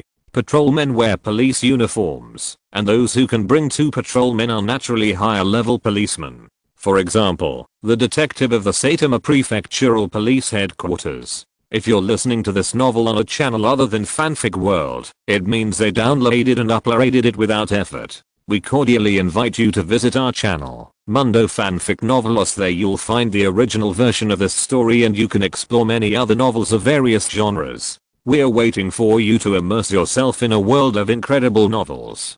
Chapter 49, Whisper of the Ancient God in the Distant Mountains. Police. Sasashinich's hands, which had been somewhat relaxed, clenched subconsciously. He had finally designed an alibi, but it was inexplicably destroyed by an inexplicable person. At this moment, he didn't know how to face the next questioning of these policemen. That's right. Sasashinichi had a strong premonition that the leading coral-head policeman must have brought people to find him. Seeing Sasashinichi suddenly start to fight, the tourists who were watching the excitement at close range immediately retreated. But the number of onlookers did not decrease, and it clearly became more. Watching the excitement is like this. In principle, the more exciting it is, the more people will watch. The two people just stood there and argued, and the number of onlookers was the least. If they started to quarrel, the number of onlookers would slowly increase until the two sides started fighting. Although the onlookers would make room for both sides, except for the battlefield of the fighting parties, the rest of the place would be occupied by the spectators. Of course, if someone got into trouble, the people around would scatter. The movements of Toyama Tobi and Sasashinichi indirectly helped Conan relieve a lot of pressure. Conan, who finally got out of the crowd, noticed at a glance that Maoli Ran was looking at another crowd with worry. Sisters Ayalan, what's wrong? Conan pulled the corner of Maoli Ran's clothes and asked her. It's Toyama, brother. He seems to have quarreled with someone. Maoli Ran's description is actually not very accurate, because Toyama Tobi never quarreled with Sasashinichi from beginning to end. Even now, although Toyama Tobi looks a little embarrassed, he is still in control of the overall situation. Even from an angle that others can't see, he keeps whispering to disturb Sasashinichi's mind. The police who are coming to arrest you are coming soon. Have you thought about your alibi now? You who lived in the same room with him and had conflicts with him will definitely be listed as the first suspect by the police. You can wrap yourself up tightly and disguise yourself, but what about your body shape and height? After killing someone, you must have been seen by many people when you ran out of the dead person's room in a hurry. Toyama Tobi was like a technician who grabbed the guest's reflex points in the bath and attacked him fiercely. When Sasanobuchi was upset, he was mentally disturbed. The alibi that was originally prepared a year in advance was destroyed, and the police were approaching step by step, which had already made Sasanobuchi lose his composure. After Toyama Tobi's endless mental interference, Sasanobuchi felt that he would be caught by the police in the next second. Of course, he didn't want to be caught by the police, otherwise he wouldn't have prepared his alibi after the murder a year in advance. He hasn't become Japan's top writer yet, and he hasn't slapped Imitakesabuchi in the face. He can't be caught here. Nobuchi Sasei decided to make the last wave. Just as Nobuchi Sasei made an impulsive decision with red eyes and a hot head, he suddenly noticed the kitchen knife used by the stall owner to cut vegetables on the cooking table next to him. Nobuchi Sasei quickly snatched the kitchen knife from the stall and put it against Toyama Tobi's neck before the coral head police arrived. "Don't come over. Don't come over." Nobuchi Sasei took Toyama Tobi hostage and shouted at the shocked Yakumizo Sango. Yakumizo Sango, who wanted to ask Nobuchi Sasei to assist in the investigation, never expected that the criminals this time would be so crazy. The mere appearance of these policemen made him lose his composure and take hostages on the spot. Nobuchi Sasei picked up the kitchen knife one by one, and the tourists watching around immediately retreated, leaving a safe distance for the police to confront Nobuchi Sasei. At this time, Kagoro Mori also squeezed to the front of the team with Zyadalan and Conan. "What the hell is going on, officer? How long have they been apart? How come brother Toyama suddenly became the hostage of the gangster?" Maori Kagoro and Conan are like players who jump to the plot in a game, and they are completely clueless about the current situation. How did the police and gangsters confront each other out of nowhere? Yakumizo Sango of Saitama Prefecture wanted to scold Maori Kagoro and ask him to retreat to a safe distance, but he heard Maori Kagoro say, "Officer, why is our friend being held hostage by the gangster? The one being held hostage is your friend?" Yakumizo Sango hurriedly grabbed Maori Kagoro. At least he had to figure out who was being held hostage by Sasei Shinichi. In the original work, Yakumizo Sango fell in love with Maori Kagoro at first sight, and even described Maori Kagoro as a great man. Now because of the intervention of Toyama Tobi, Maori Kagoro's reputation as a famous detective is not too loud. At least his reputation has not spread from Tokyo to other counties. Without the fan filter, Yakumizo Sango only regarded Maori Kagoro as the hostage's family member. When the onlookers heard that the police officer wanted to understand the situation, they all talked about the small conflict between Toyama Tobi and Sasei Shinichi. Hearing the reason for the dispute between the two, Maori Kagoro took a deep breath. Hiss, this guy took Toyama hostage in front of the police just because he exposed his film. Even though Maori Kagoro lived in Bika Town, he was well informed. But this was the first time Maori heard of such a sloppy reason for hostage taking. This is a bit too sloppy, right? Hearing what Maori Kagoro said, Yakumizo Sango's mouth twitched, and he hurriedly explained, "No, the reason why the gangsters held your friend hostage may not be because of the film. In fact, the gangster who held your friend hostage is called Sasei Shinichi, who is a major suspect in the shooting case that occurred in the Tokuyama hotel not long ago. I came here to take him back, to assist in the investigation, but I didn't expect that." Yakumizo Sango gritted his teeth secretly. He just saw Sasei Shinichi, who was arguing with Toyama Tobi, grabbing the knife and holding the hostage when he saw them coming. If he had known that Sasei Shinichi's reaction would be so extreme, he would never have brought these two men in police uniforms. Because Sasei Shinichi had a hostage in his hand, the police did not dare to act rashly for a while. And because the tourists watching around blocked the road tightly, Sasei Shinichi could not run away with Toyama Tobi, the hostage. The situation at the scene began to become anxious for a while. At this time, both the tourists watching and the several policemen who were on high alert kept a distance from them. This distance was just convenient for Toyama Tobi to continue mentally disturbing Sasei Shinichi. "What's the point of catching me? Criminals are very particular about choosing hostages. The most taboo is to choose hostages that they cannot control. Mr. Sasei, do you think you can control me with just a small broken knife?" Toyama Tobi was just a close range attack.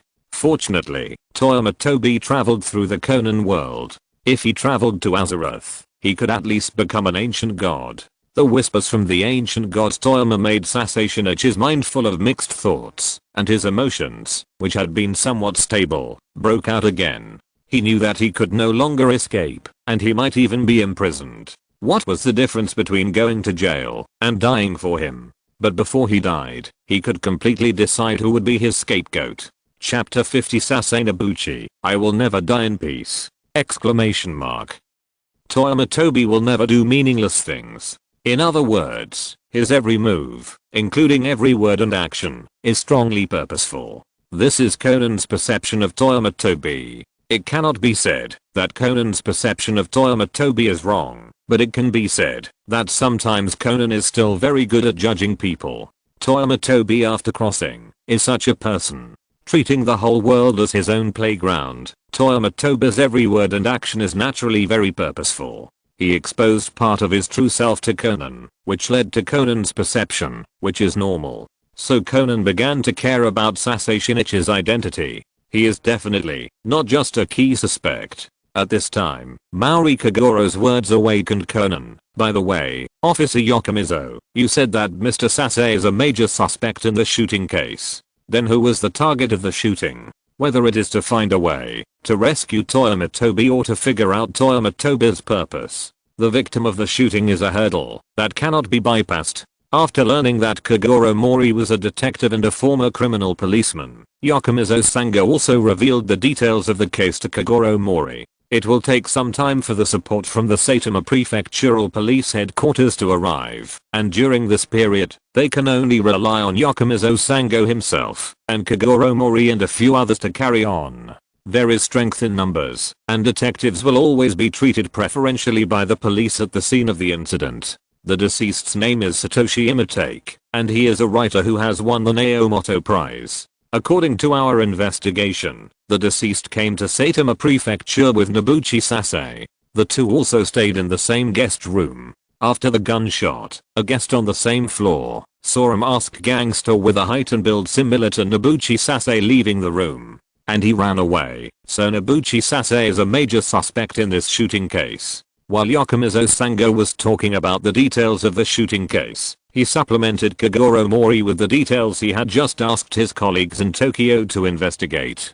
Nobuchi Sasei and Sasei Satoshi were in the same industry, and they even had some unpleasantness before. Conan didn't listen to what Yokomizo Sango said later. When he heard that the victim was named Satoshi Imatake, and was a writer who had won the Neomoto Prize, Conan's head buzzed. Satoshi Imatake. Satoshi Imatake. Isn't this the writer that Toyama Tobi took him to visit a few days ago? What did Toyama Tobi say at that time? Conan began to recall what Toyama Tobi said to him in Tomoka Imatake's office. My client hopes to get 35% of the profits, and the other 5% is my commission. Don't worry, my client even wants to invite you to travel together in the future. Don't worry, Mr. Imatake, my client will contact you soon. Come to Conan and you will get a share. This money is a red envelope for you as a son. The conversations kept echoing in Conan's mind until the words were condensed into 5 words. My client. Yuan Shinfei never mentioned the client's name from beginning to end, and Jinsu Zhi seemed to avoid it deliberately. Conan suddenly looked at Yokomizo Sango. Did Mr. Nobuchi Sasei ever co-author a book with the victim? It's the book that the deceased won the Neomoto Prize for. When Yokomizo Sango heard Conan's words, he looked at the elementary school student in surprise, nodded and then shook his head and said, when my colleagues in Tokyo helped me investigate Sasei, they did hear his friends talk about it. For a while, Nobuchi Sasei often complained to them that he had written a book with others, but all the limelight went to that person. But I never heard anyone mention it from the victim, as if he was a little secretive. However, when the Tokyo colleagues asked the deceased's assistant about the situation, they learned that someone had visited the deceased a few days ago.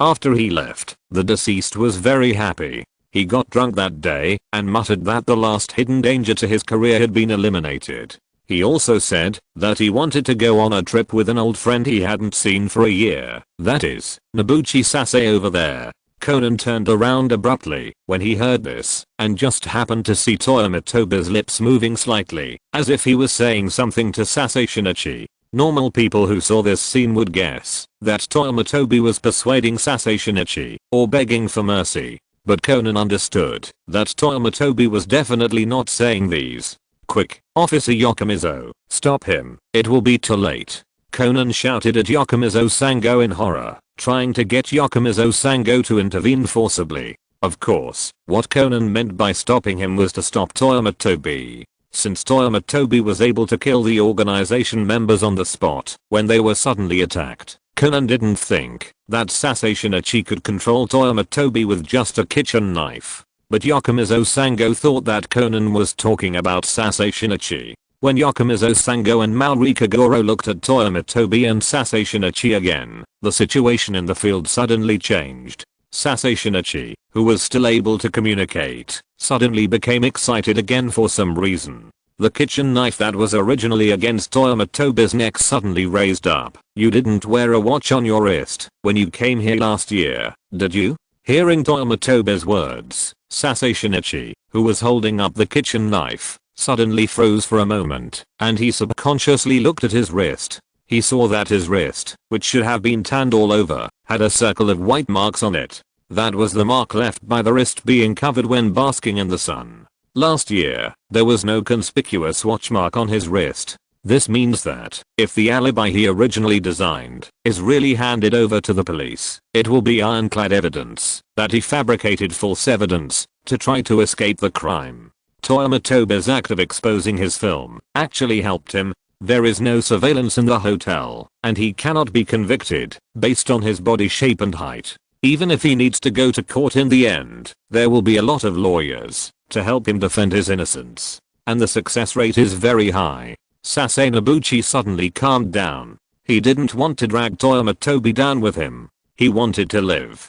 Toyama Tobi seized the opportunity of Sasai Nobuchi's moment of distraction. He heard Conan's shout. Toyama Tobi didn't think Conan would care about him so much. This means that Conan discovered the secret of his fortune. This also means that the stage play directed and performed by Toyama Tobi has reached its climax. Toyama Tobi grabbed Sasai Nobuchi's knife-holding hand and broke free from Sasai Nobuchi's restraints with brute force. After escaping from Sasai Nobuchi's control, Toyama Tobi grabbed Sasai Nobuchi's hand and smoothly grasped the knife hand and the kitchen knife and put them into Sasai Nobuchi's heart. On his deathbed, Sasai Nobuchi looked at his hand and then looked at Toyama Tobi, who was standing opposite him and smiling and saying "You're welcome." He passed away quietly with a heart full of questions. Just before Sasai Nobuchi fell, Toyama Tobi used his strength to pull the knife out of his heart. Instantly, blood gushed out. End of this chapter.